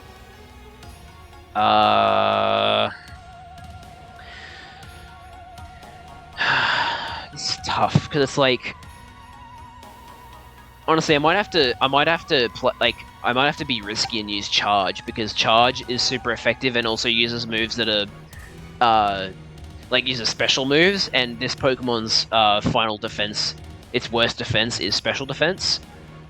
And Charge should outspeed it as well, so I'm hoping that Charge can outspeed and do, even if it doesn't, even if it doesn't fully kill it in one hit, it should do a decent amount of damage. Okay, well, I think we can do this. So, here we go, the final battle. I'm assuming. They still haven't fixed that bug. Wow.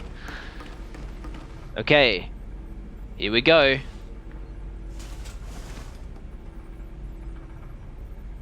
Human presence detected within the Zero Lab.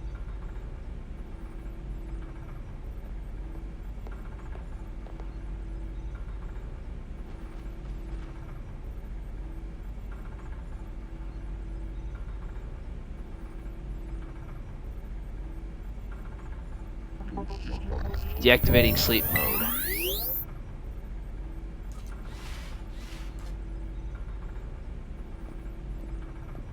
Hello, Jad. Thank you for coming. Uh-oh.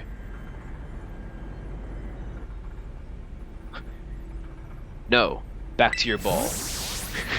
Just casually uses a Master Ball. That one is far less tractable and far more aggressive than the one you've traveled with.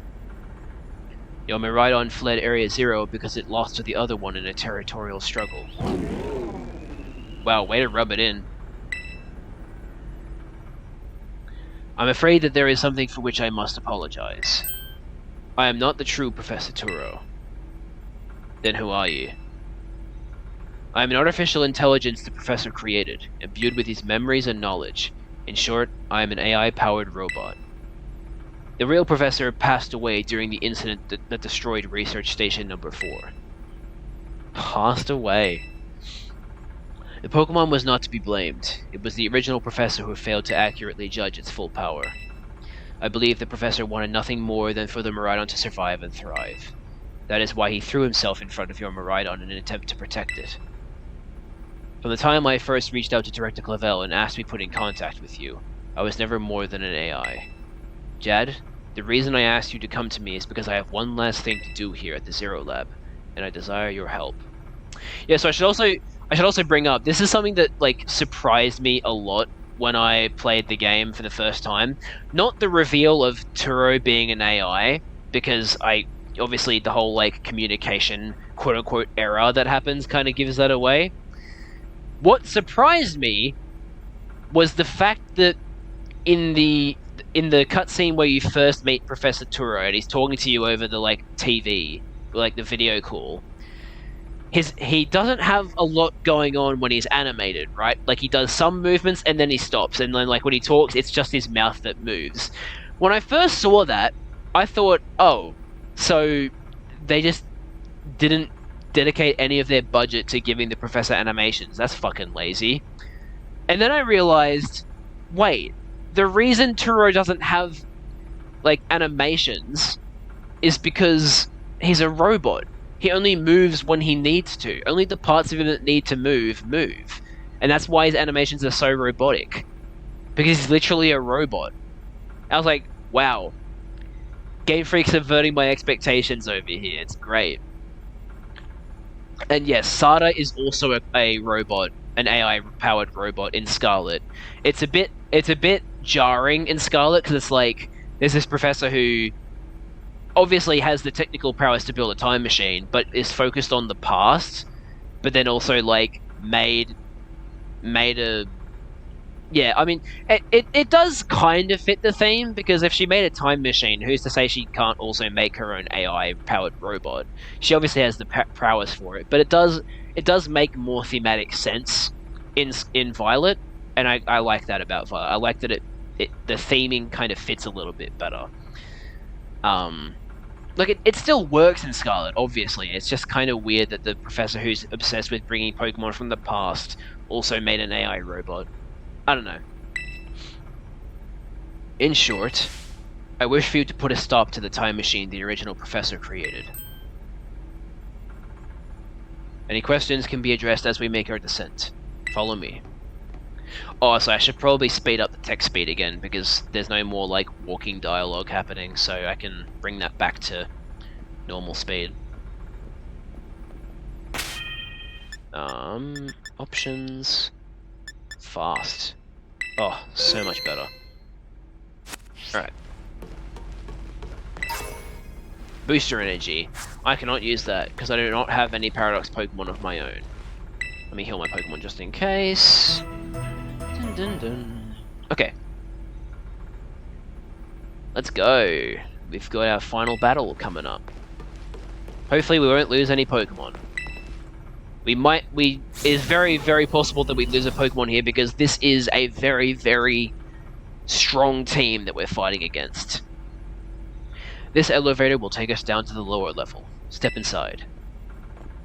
Step into the wide void that is now going to render as an elevator.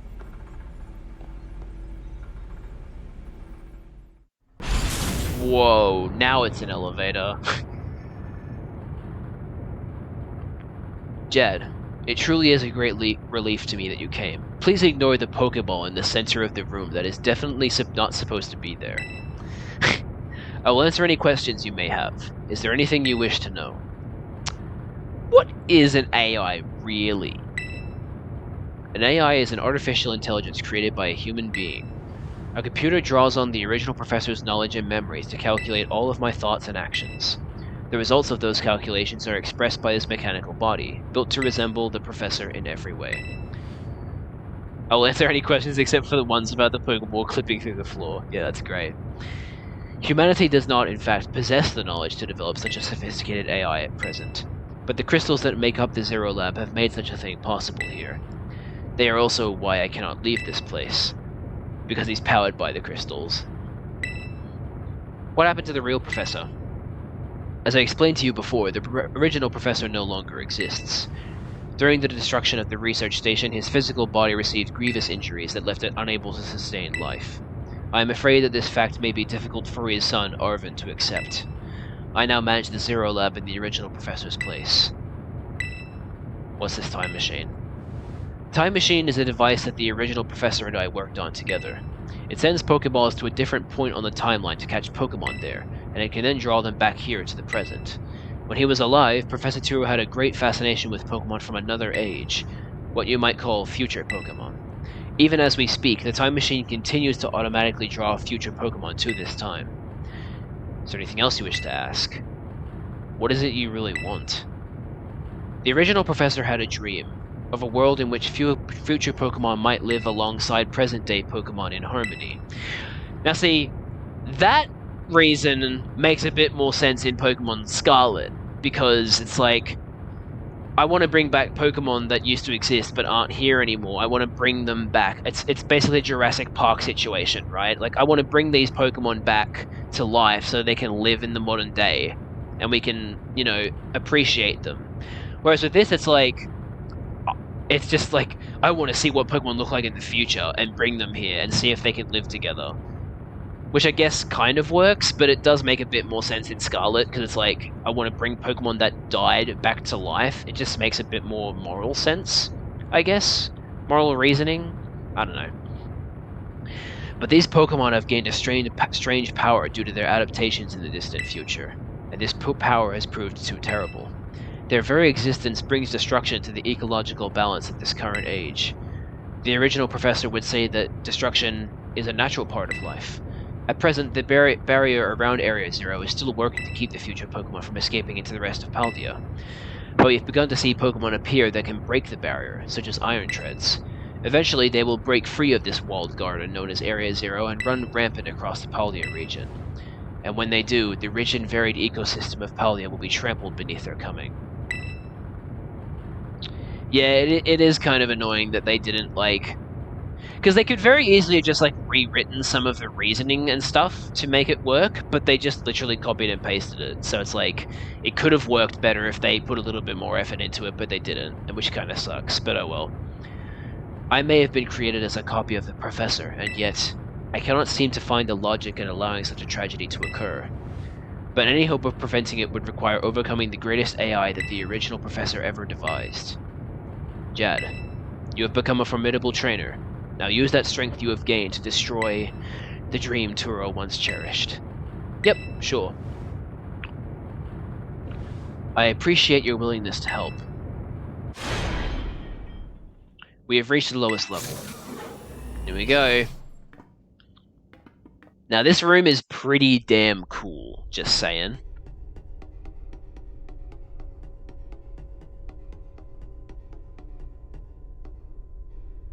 Like, damn, look at this. This is cool.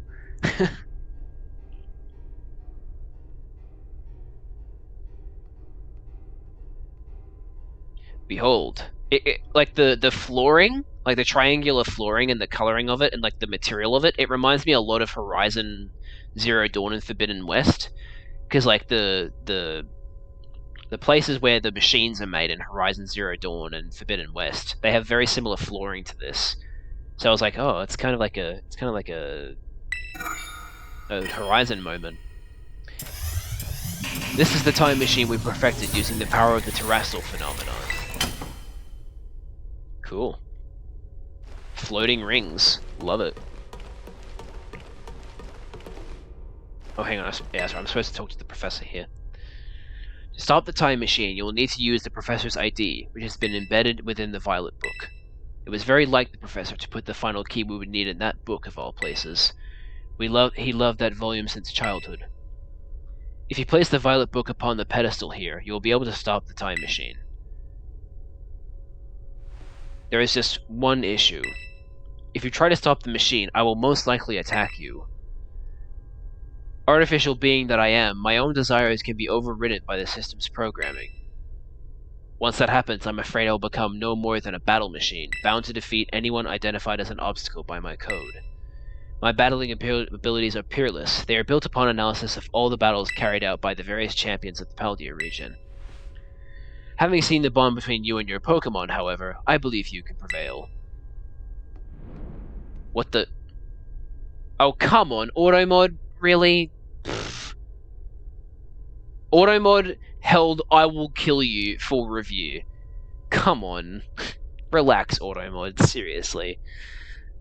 Once you have readied yourself for this fight, please place the Violet Book upon the pedestal. Alright. Let's do it.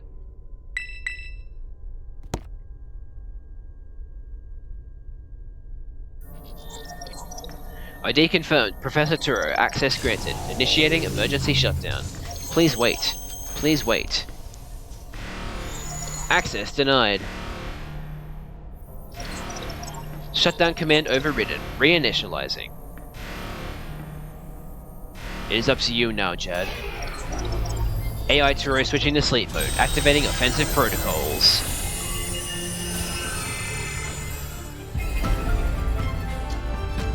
Please, defeat me.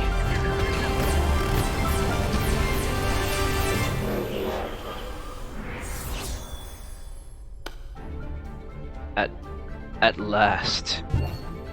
At last my dream is within reach. And you're not getting in the way.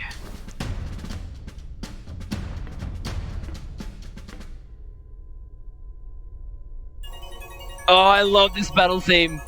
This is such a good battle theme.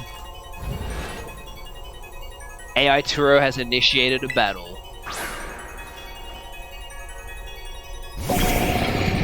Iron Moth. Sans Undertale.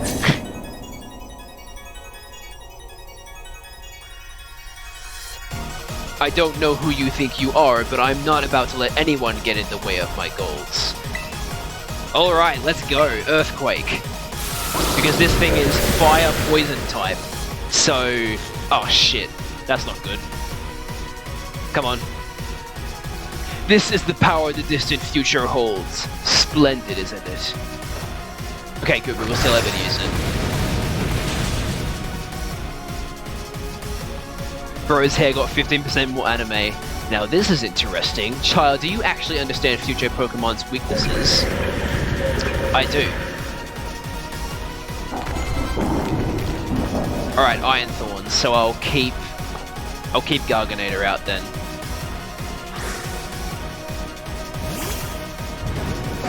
This is the most logical Paradox Pokemon out of all of them. A futuristic Tyranitar, so it's Mecha Godzilla. I love it. It's so good. I'm wondering if I should get rid of my paralysis here. Yeah, let's do it.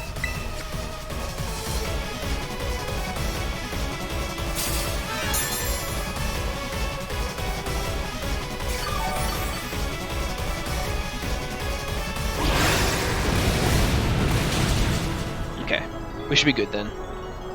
Do you imagine you can best the wealth of data at my disposal with your human brain? It's your favorite feature Paradox Pokemon, huh? Interesting. It's not my favorite, but I appreciate it for what it is. Damn it, it's faster.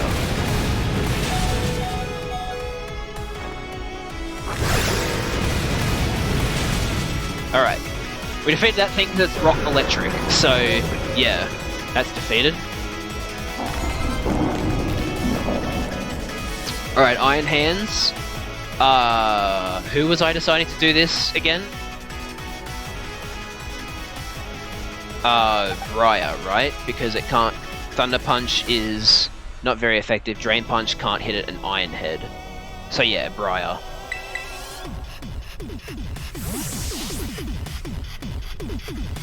Yep, this guitar sound font is from Undertale and Deltarune. You are right. That's how you know Toby Fox worked on this song.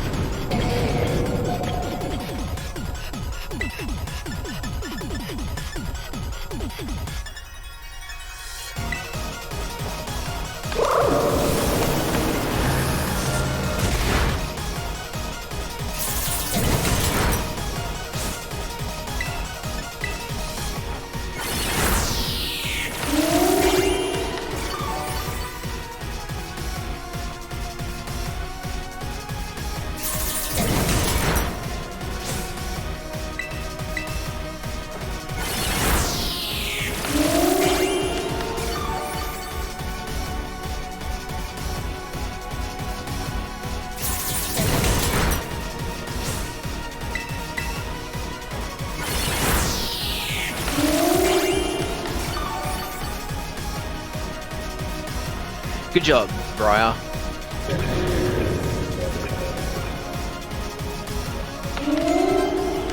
Alright, Iron Jugulus. I will send out... Wait, what's this move again? Oh, it has Flash Cannon. Why does it have Flash Cannon?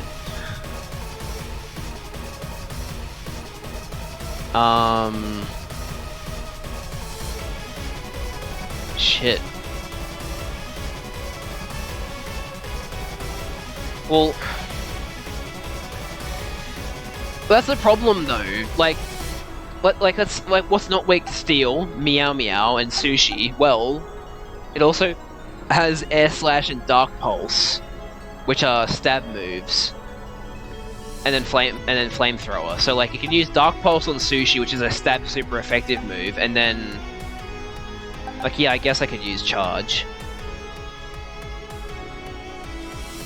Charge is probably the safest play here, because we should be able to outspeed it, and Thunderbolt should do enough damage, so let's do Charge then.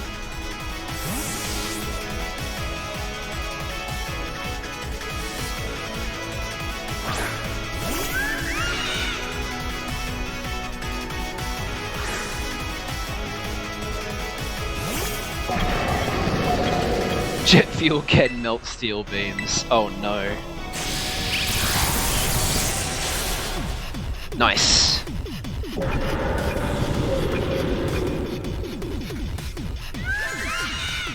Alright, Iron Bundle. Yeah, we'll keep Charge out. He can deal with Iron Bundle too.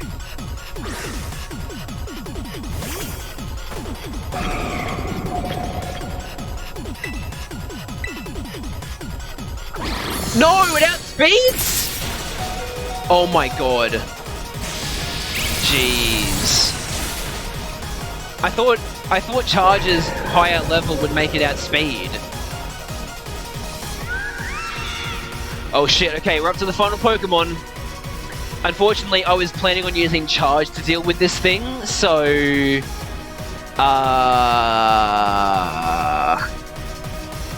Okay. Okay, I'm gonna do some in-depth analysis for this final Pokemon.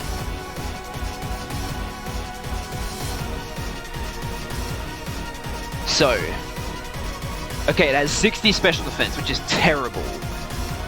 And then Charge's special attack is...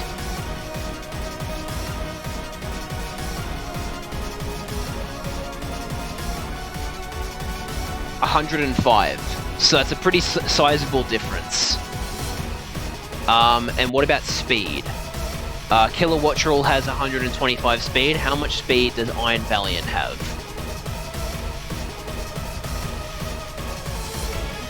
$116. So we just outspeeded.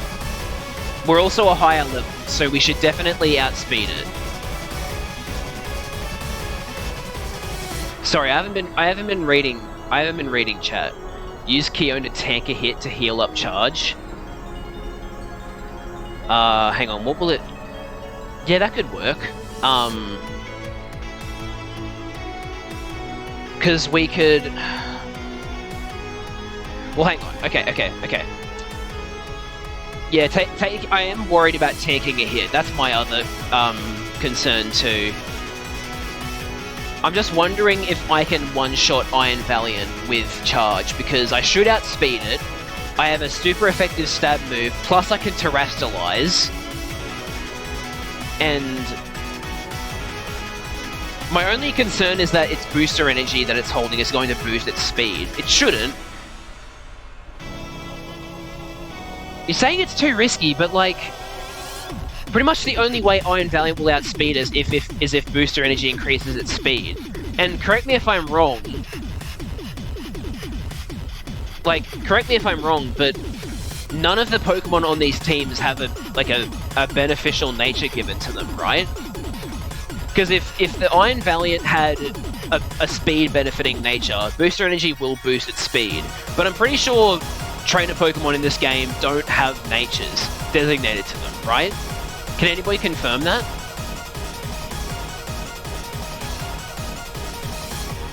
Well, hang on. What will it? It will use Spirit Break if I heal Charge and make it tank. I don't know if it'll survive a Spirit Break because that's a pretty strong move.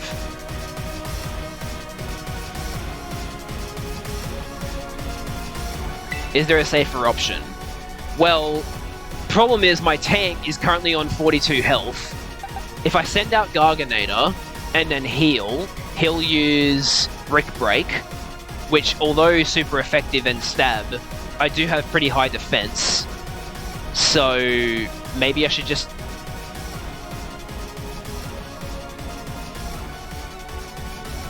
Are you sure? I don't think Keone's going to be able to survive... Keone doesn't have very good physical defense. It's not going to survive a it's not going to survive a Brick Break, I don't think. Like, let me have a look at Keone. Let me have a look at Sir Titan's defenses. I'm pretty sure they're quite low despite its HP.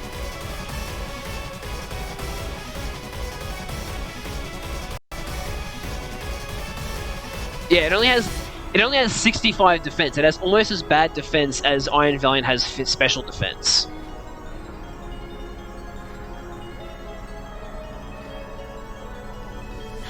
Send out Keone and heal Garganator. Send out Garganator to heal both Keone and Charge.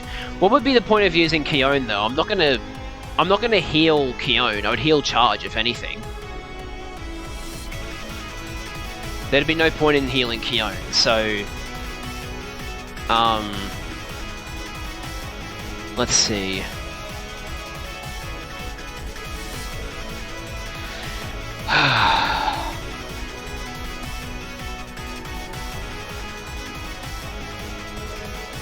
Yeah, I honestly think that's the best play too. I think we just... Because that's the thing, right? I can afford... Like, obviously I would prefer not to lose a Pokemon, but I can afford to lose one Pokemon. So... I think it's worth the risk. Everything is proceeding within my expectations. I'm afraid the probability of you winning is 0. I know what you mean, but yeah. Also, shout out to my favorite Paradox Pokemon. Okay, what is the status it's boosting? Attack! Okay, yep, we definitely outspeed this thing.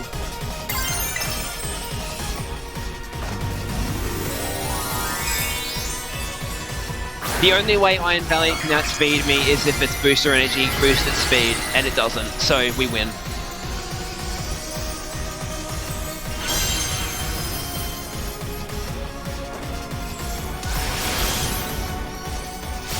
This'll definitely one-shot. Yeah, we win.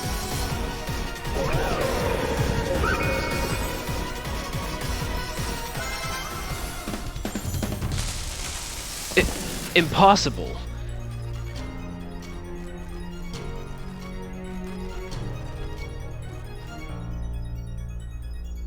Alright. Yeah, I was thinking that whole time, like, I should be able to just do this with charge in one turn, because it has terrible special defense, I should outspeed it, I can terrestrialize into a flying type to get double stab super effective. There's no way I wouldn't kill it in one hit, it was just a matter of whether I outsped it. And yeah, I did. Jad!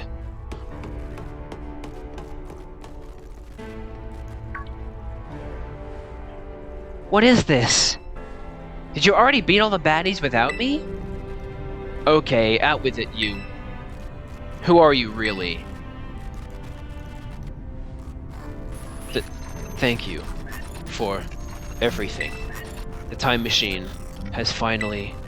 He has finally been stopped. You're really not my dad, are you? Oh, look how big you've grown. So proud of you, my...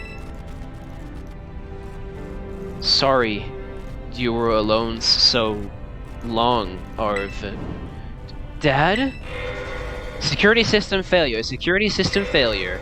Threat to time machine detected, threat to time machine detected. Whoa, what's going on now? Is another army of Pokemon on its way here? It cannot be.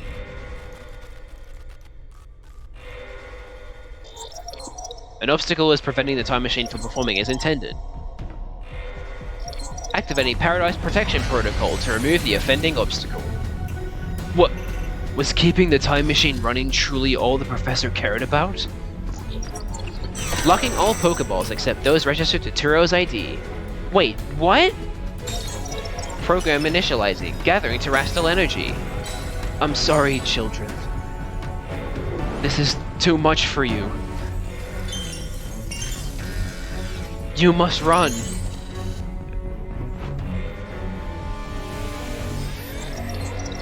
AI Turo disabled. Paradise Protection Protocol initialized.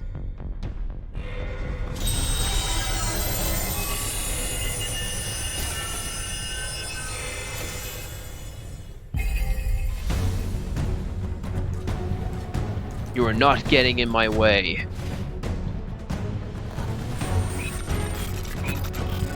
You are challenged by the Paradise Protection Protocol. And just before I skip this, I don't know if you noticed, but there was a very, there was a split second where the text said something along the lines of, Turo has no intention of fighting you.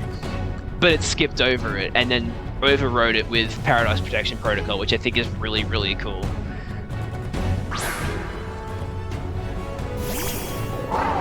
It's Miraidon.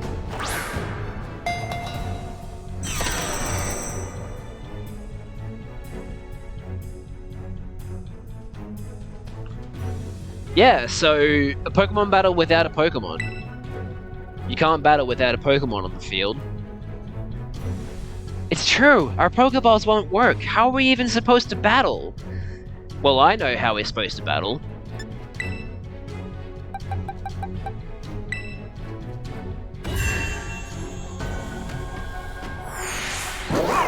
Because, as the machine said, all Pokeballs except those linked to Turo's ID. So, and this ball belongs to Turo, so this one will work.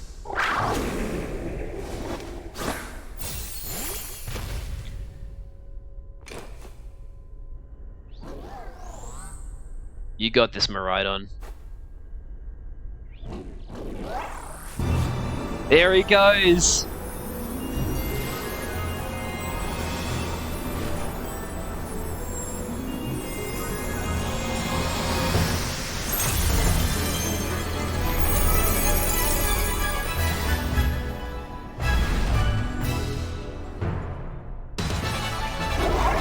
Woo! Go Miraidon!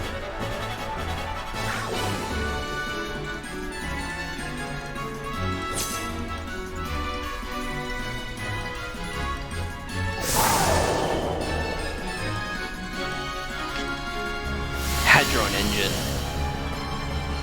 Turn the ground into electric terrain, energizing its futuristic engine. And of course we use the electric terrain as well.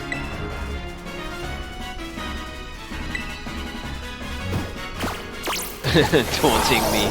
Screw you.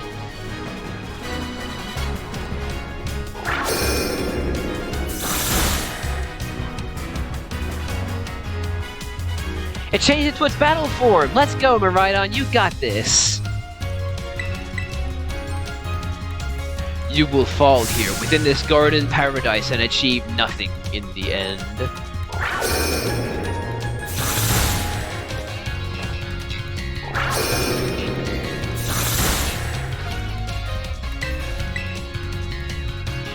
You will not be allowed to destroy my paradise. Obstacles to my goals will be eliminated.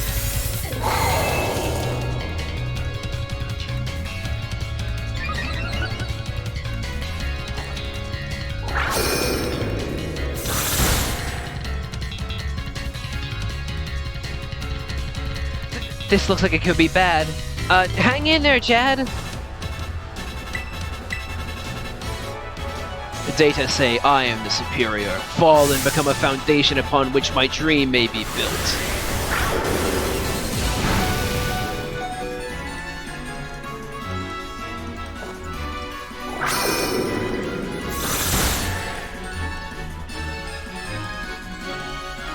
You took that hit like a champ. You can do this. I know you can. Yeah, so in case you guys were wondering, we have plot armor. Don't worry, Charlie. We have plot armor. Oh man, can we really not pull off a win here? This doesn't look good. Hey, Jad, your Terra Orb's glowing. Jad, Miraidon, terrestrialize and finish this off.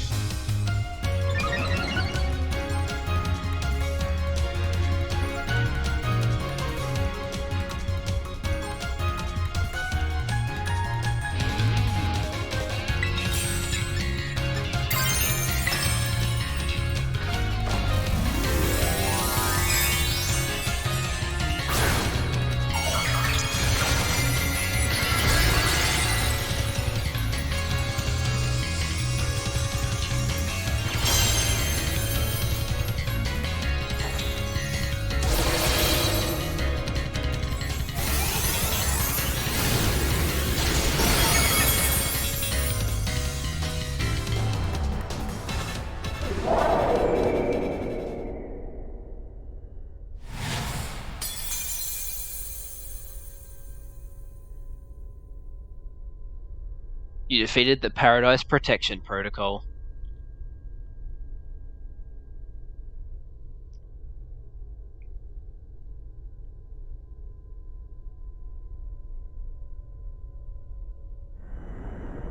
You did it! It's not going berserk anymore?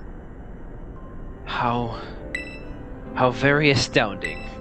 To think that you would manage to defy even the original professor's final protections. Are you back to normal?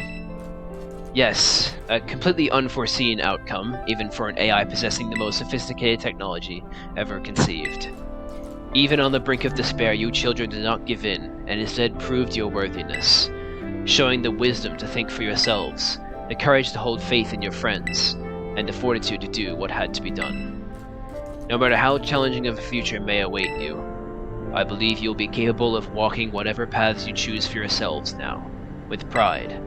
I thank you, Jad. I thank all of you children. But I am afraid that the time machine cannot be put to a complete stop so long as I am here.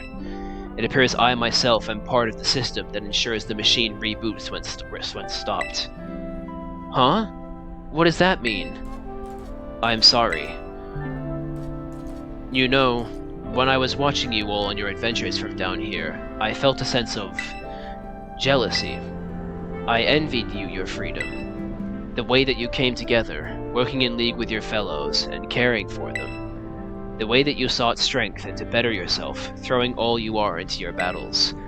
The way that you would face down even the greatest enemies to save that which you loved.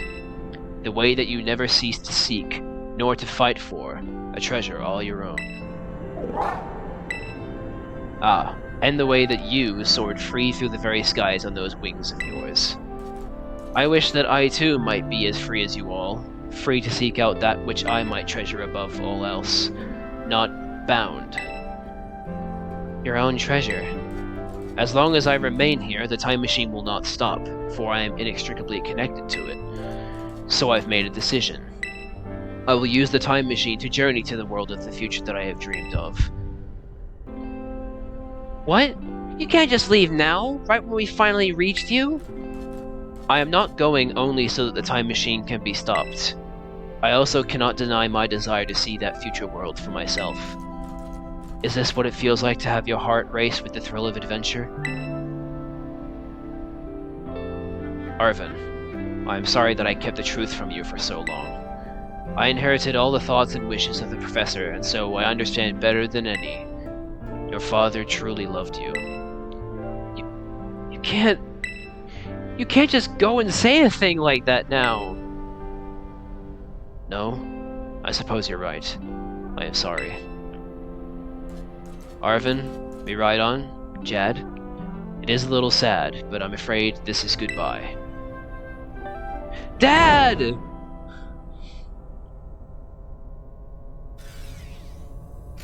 Farewell, my free adventurers. I bid you adieu.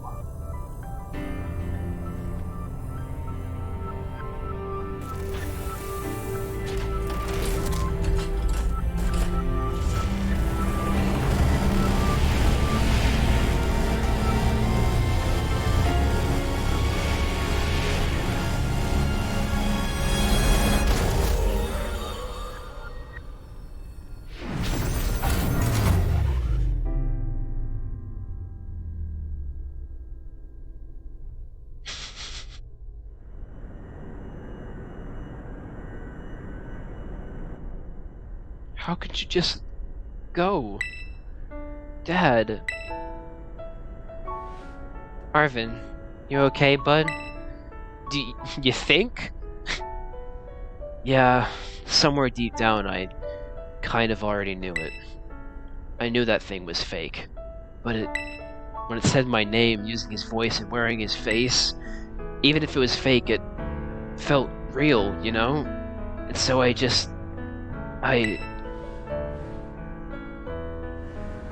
Sorry, I don't know what I'm saying. That's okay.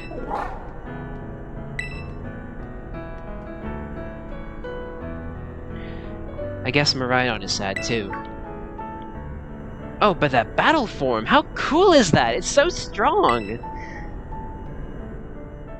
If it tries to nudge at me for a belly rub while it's huge like this, I seriously think I'm gonna die. Hey now, let's not skip over the big win here. Jad and Miraidon just saved all of Paldea. That's right, you both did amazing. Thanks, Jad. Yeah, that's my bud Jad for you. You know, Arvin, even though the professor's gone, I bet he's finally having a real fun adventure of his own in the future.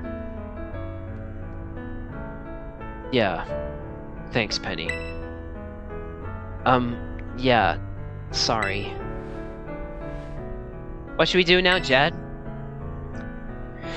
Well, first of all, I need to actually do something really quickly.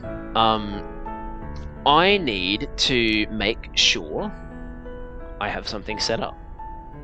Let me just open this up.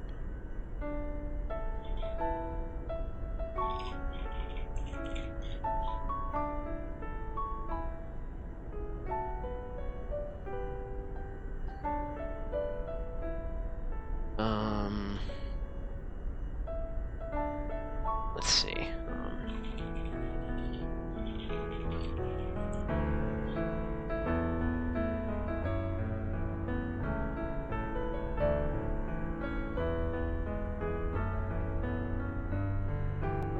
Shit. I hope...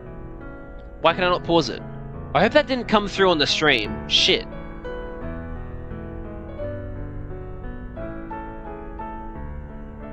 Can someone please tell me if that came through in chat? Did you guys hear any music just playing? Oh. Okay. Woo. Thank goodness. Okay. Okay. Cool. Okay, now it's all set up. So, yeah, let's go home. You said it. Come on, everyone. Let's make our way home.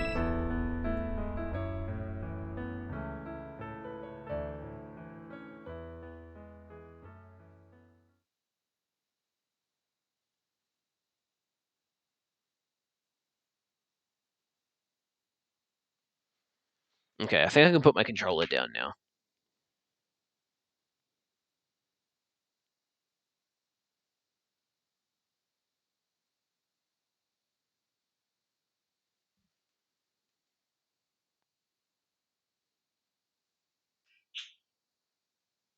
Gee, why is this taking so long? Far out.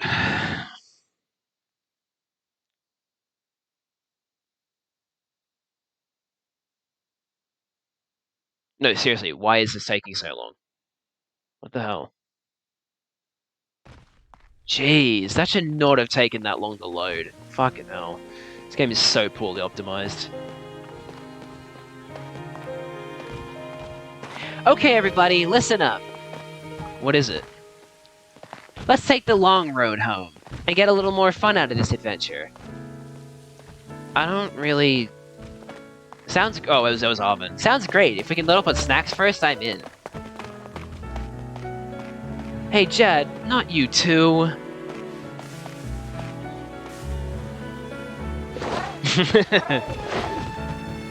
Alright, fine. I guess we're doing this.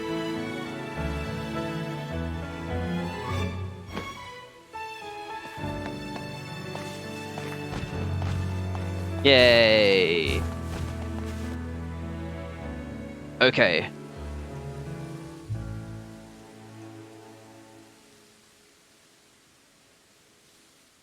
Pulling it out now.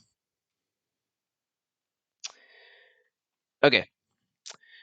I'm going to swap over to PC screen.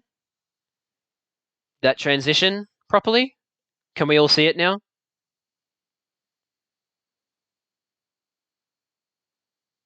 Let me know in chat if it's all working.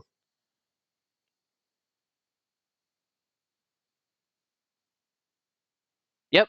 Cool. All right. Got the video muted. So, yeah.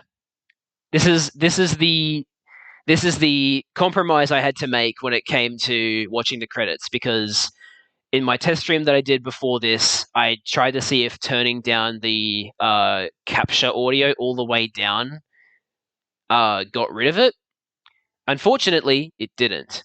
And because of that, this was the compromise I had to use so that we could watch the credits together without hearing the copyrighted music by Ed Sheeran. So, here we go. Let's just let this play in the background while we talk. So, We did it. We beat the Pokemon Violet Nuzlocke. Damn. It's so weird that it's over now. It's like, man, that was an adventure. That was certainly quite the adventure.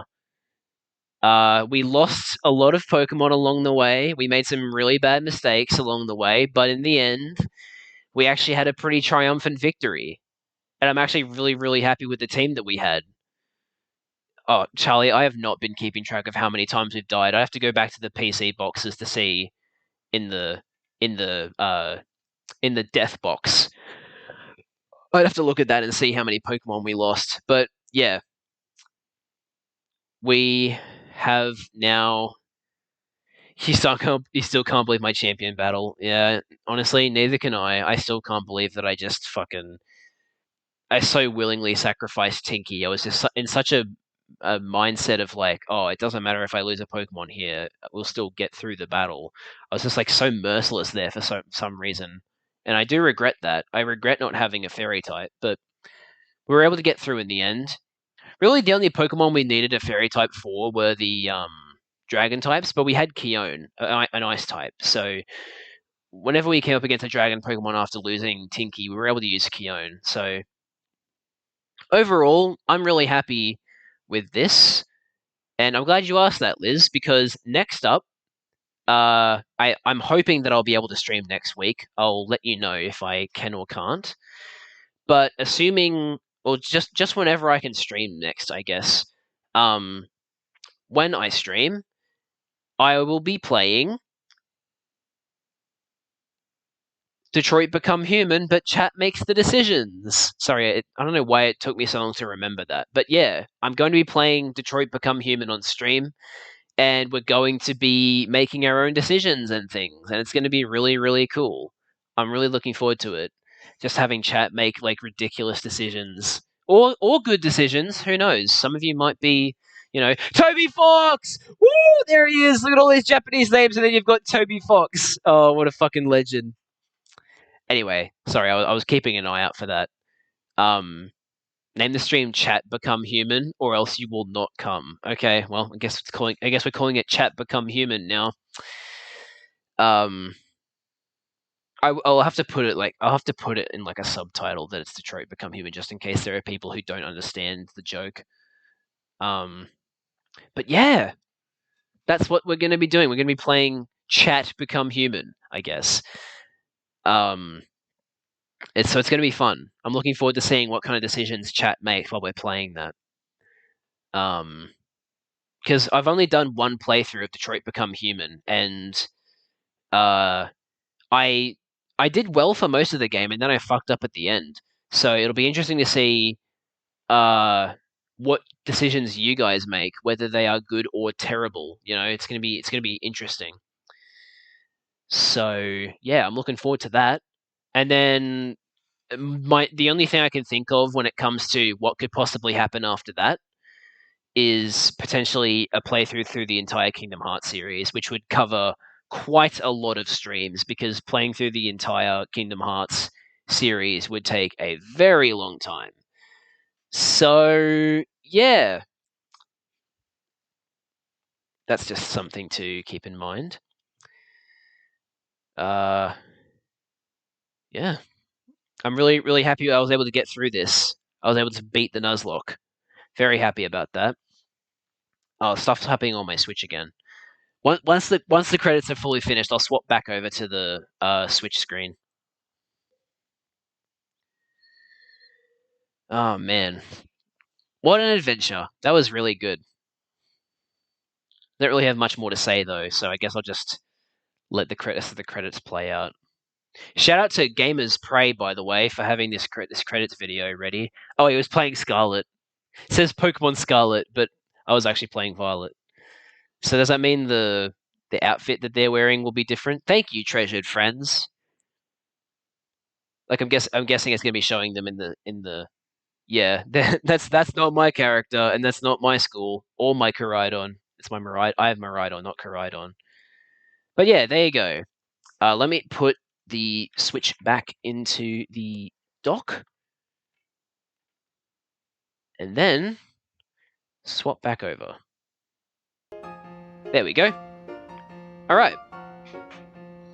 Cool. Oh, it's put the chat that was showing while we were on the credits. That was really weird. It came with all the different chat messages that we'd had. Okay, so there's still some stuff to do, which I think we'll play through since we have quite a lot of time. Ding dong dong ding. Calling students to the director's office. Master Jad, Miss Nimona, Master Arvin, and Miss Penny. Director Clavel would like to see you in his office. Let's go then.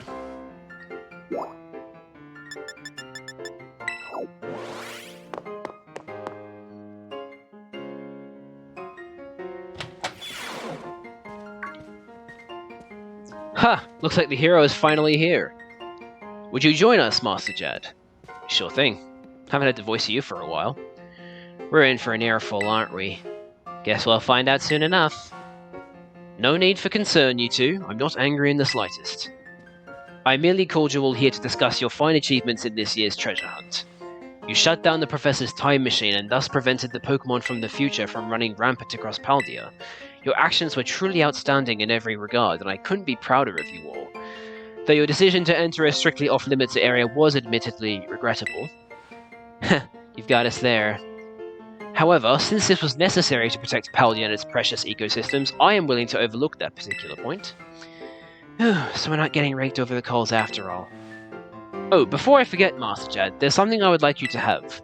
Each of your friends has received one already, so this one is for you. My very own Master Ball. Thank you. Oh, and about the Hall of Fame badge I gave you a short while ago. That gift is one we bestow only upon students who achieve truly remarkable feats. I expect you to honor what that badge represents by striving always to serve as a model for your fellow students. You can count on me.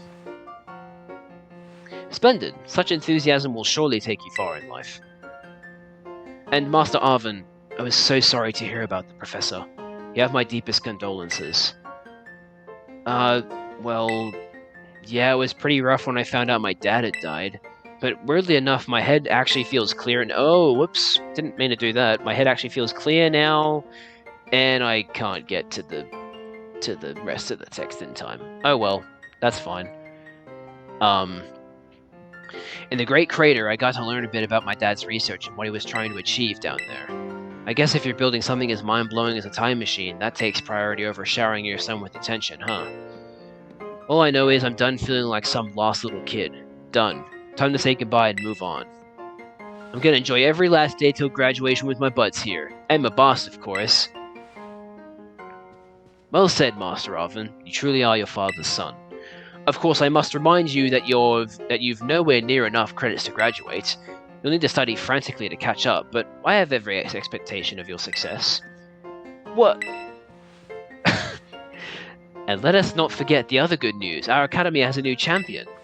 Though we sadly cannot make your valiant deeds in the Great Crater known to the public, your new champion rank at least should be celebrated throughout the whole school. Ooh, I know how we should celebrate! We should hold a Pokémon battle contest! Seriously? Could we not? Classic Nimona. A Pokémon battle contest, you say? While your own vested interests in such a venture are more than apparent, Miss Nimona, I think it's a fine idea. But please understand that a large-scale event will be quite beyond us. We've many other school activities to keep an eye on, after all.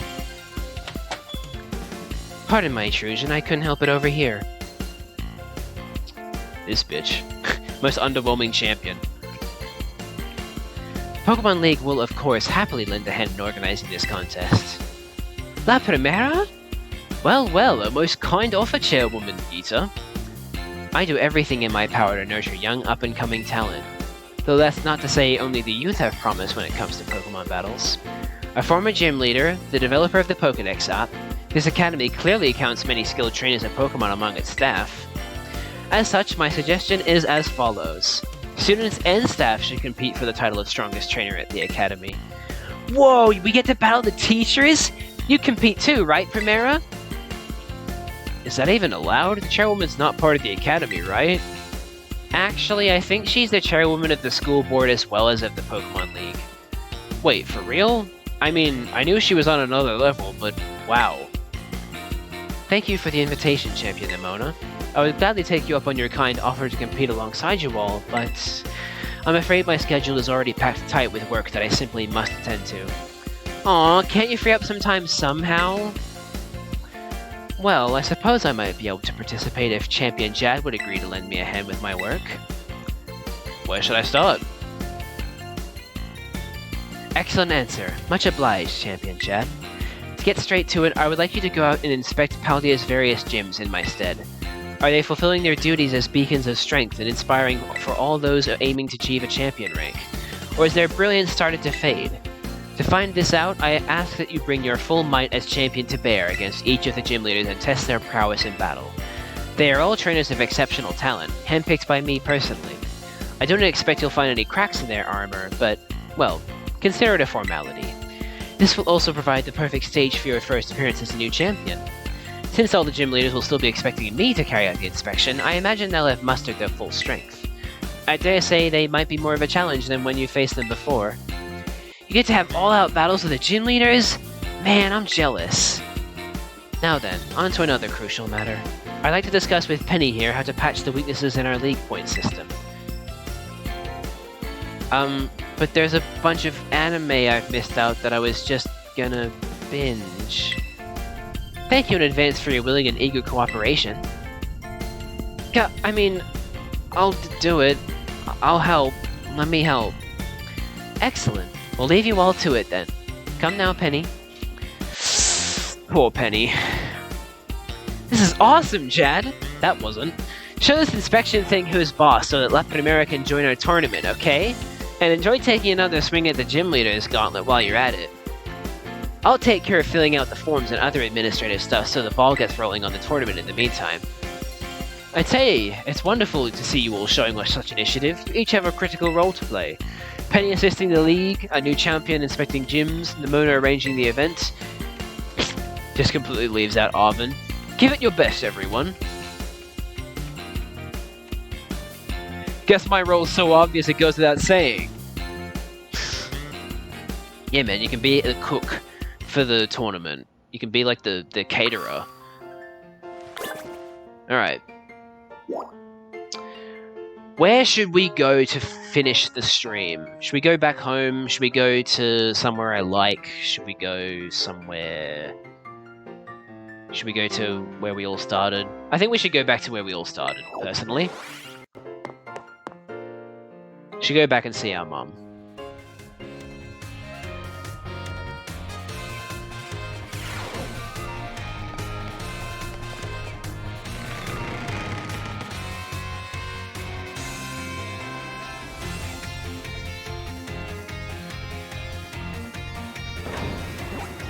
Alright.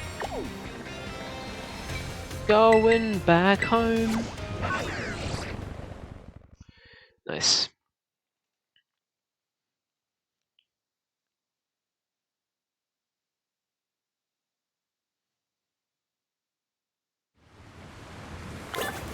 Gee, this rain's not very nice. Let's go inside.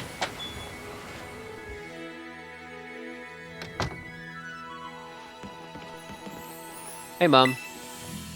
Jad, what a nice surprise. Have you been enjoying that treasure hunt of yours? It makes me so happy seeing you learn and grow in the great outdoors. So I prepared some things to help you in your adventures. Here, there's sandwich recipes just for you, so you can fit even more veggies into your meals. Yeah, I should be eating more vegetables. In fact, I should be eating in general. We don't eat. We haven't eaten. Put these recipes to good use and add more tasty veggies to your meals than ever before. Thanks. So, I'm gonna go up to my room.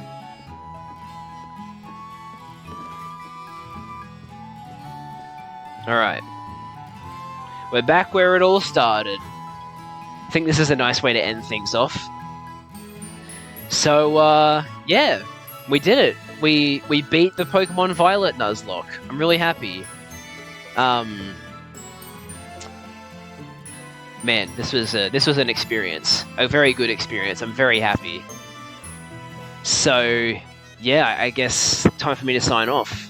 So, this was a lot shorter. This was a much shorter stream than I was expecting. I wasn't expecting us to get done in 2.5 hours. I thought it would take at least 3, but there you go. We did actually finish it pretty quickly. But it did need its own stream, though. Like, it's not like the stream didn't go for long enough. It definitely needed its own stream, so I'm glad I did that. So yeah, there we go. I'm thinking because we have like a decent amount of time, we should go and raid somebody. So this is the end of the stream. Thank you all so much for watching. If you're watching the VOD on YouTube, thank you as well for watching. I know you obviously can't participate in this raid because by the time you see this on YouTube, the stream's not actually, you know, it's not a stream, it's just a VOD. But yeah, thank you everybody so much for watching. I really hope you enjoyed. I know I certainly did. And I'll see you guys in the next one. Let's go and raid a channel, shall we? I haven't actually done this before, so I need to find out how this works. Pick a live channel to raid. Oh yes, let's raid Lay. I think that's how you pronounce her name. Lay XP. She's playing Persona 3 at the moment. And she's doing her first playthrough of Persona 3 FES. So we should definitely do that. Let's start a raid.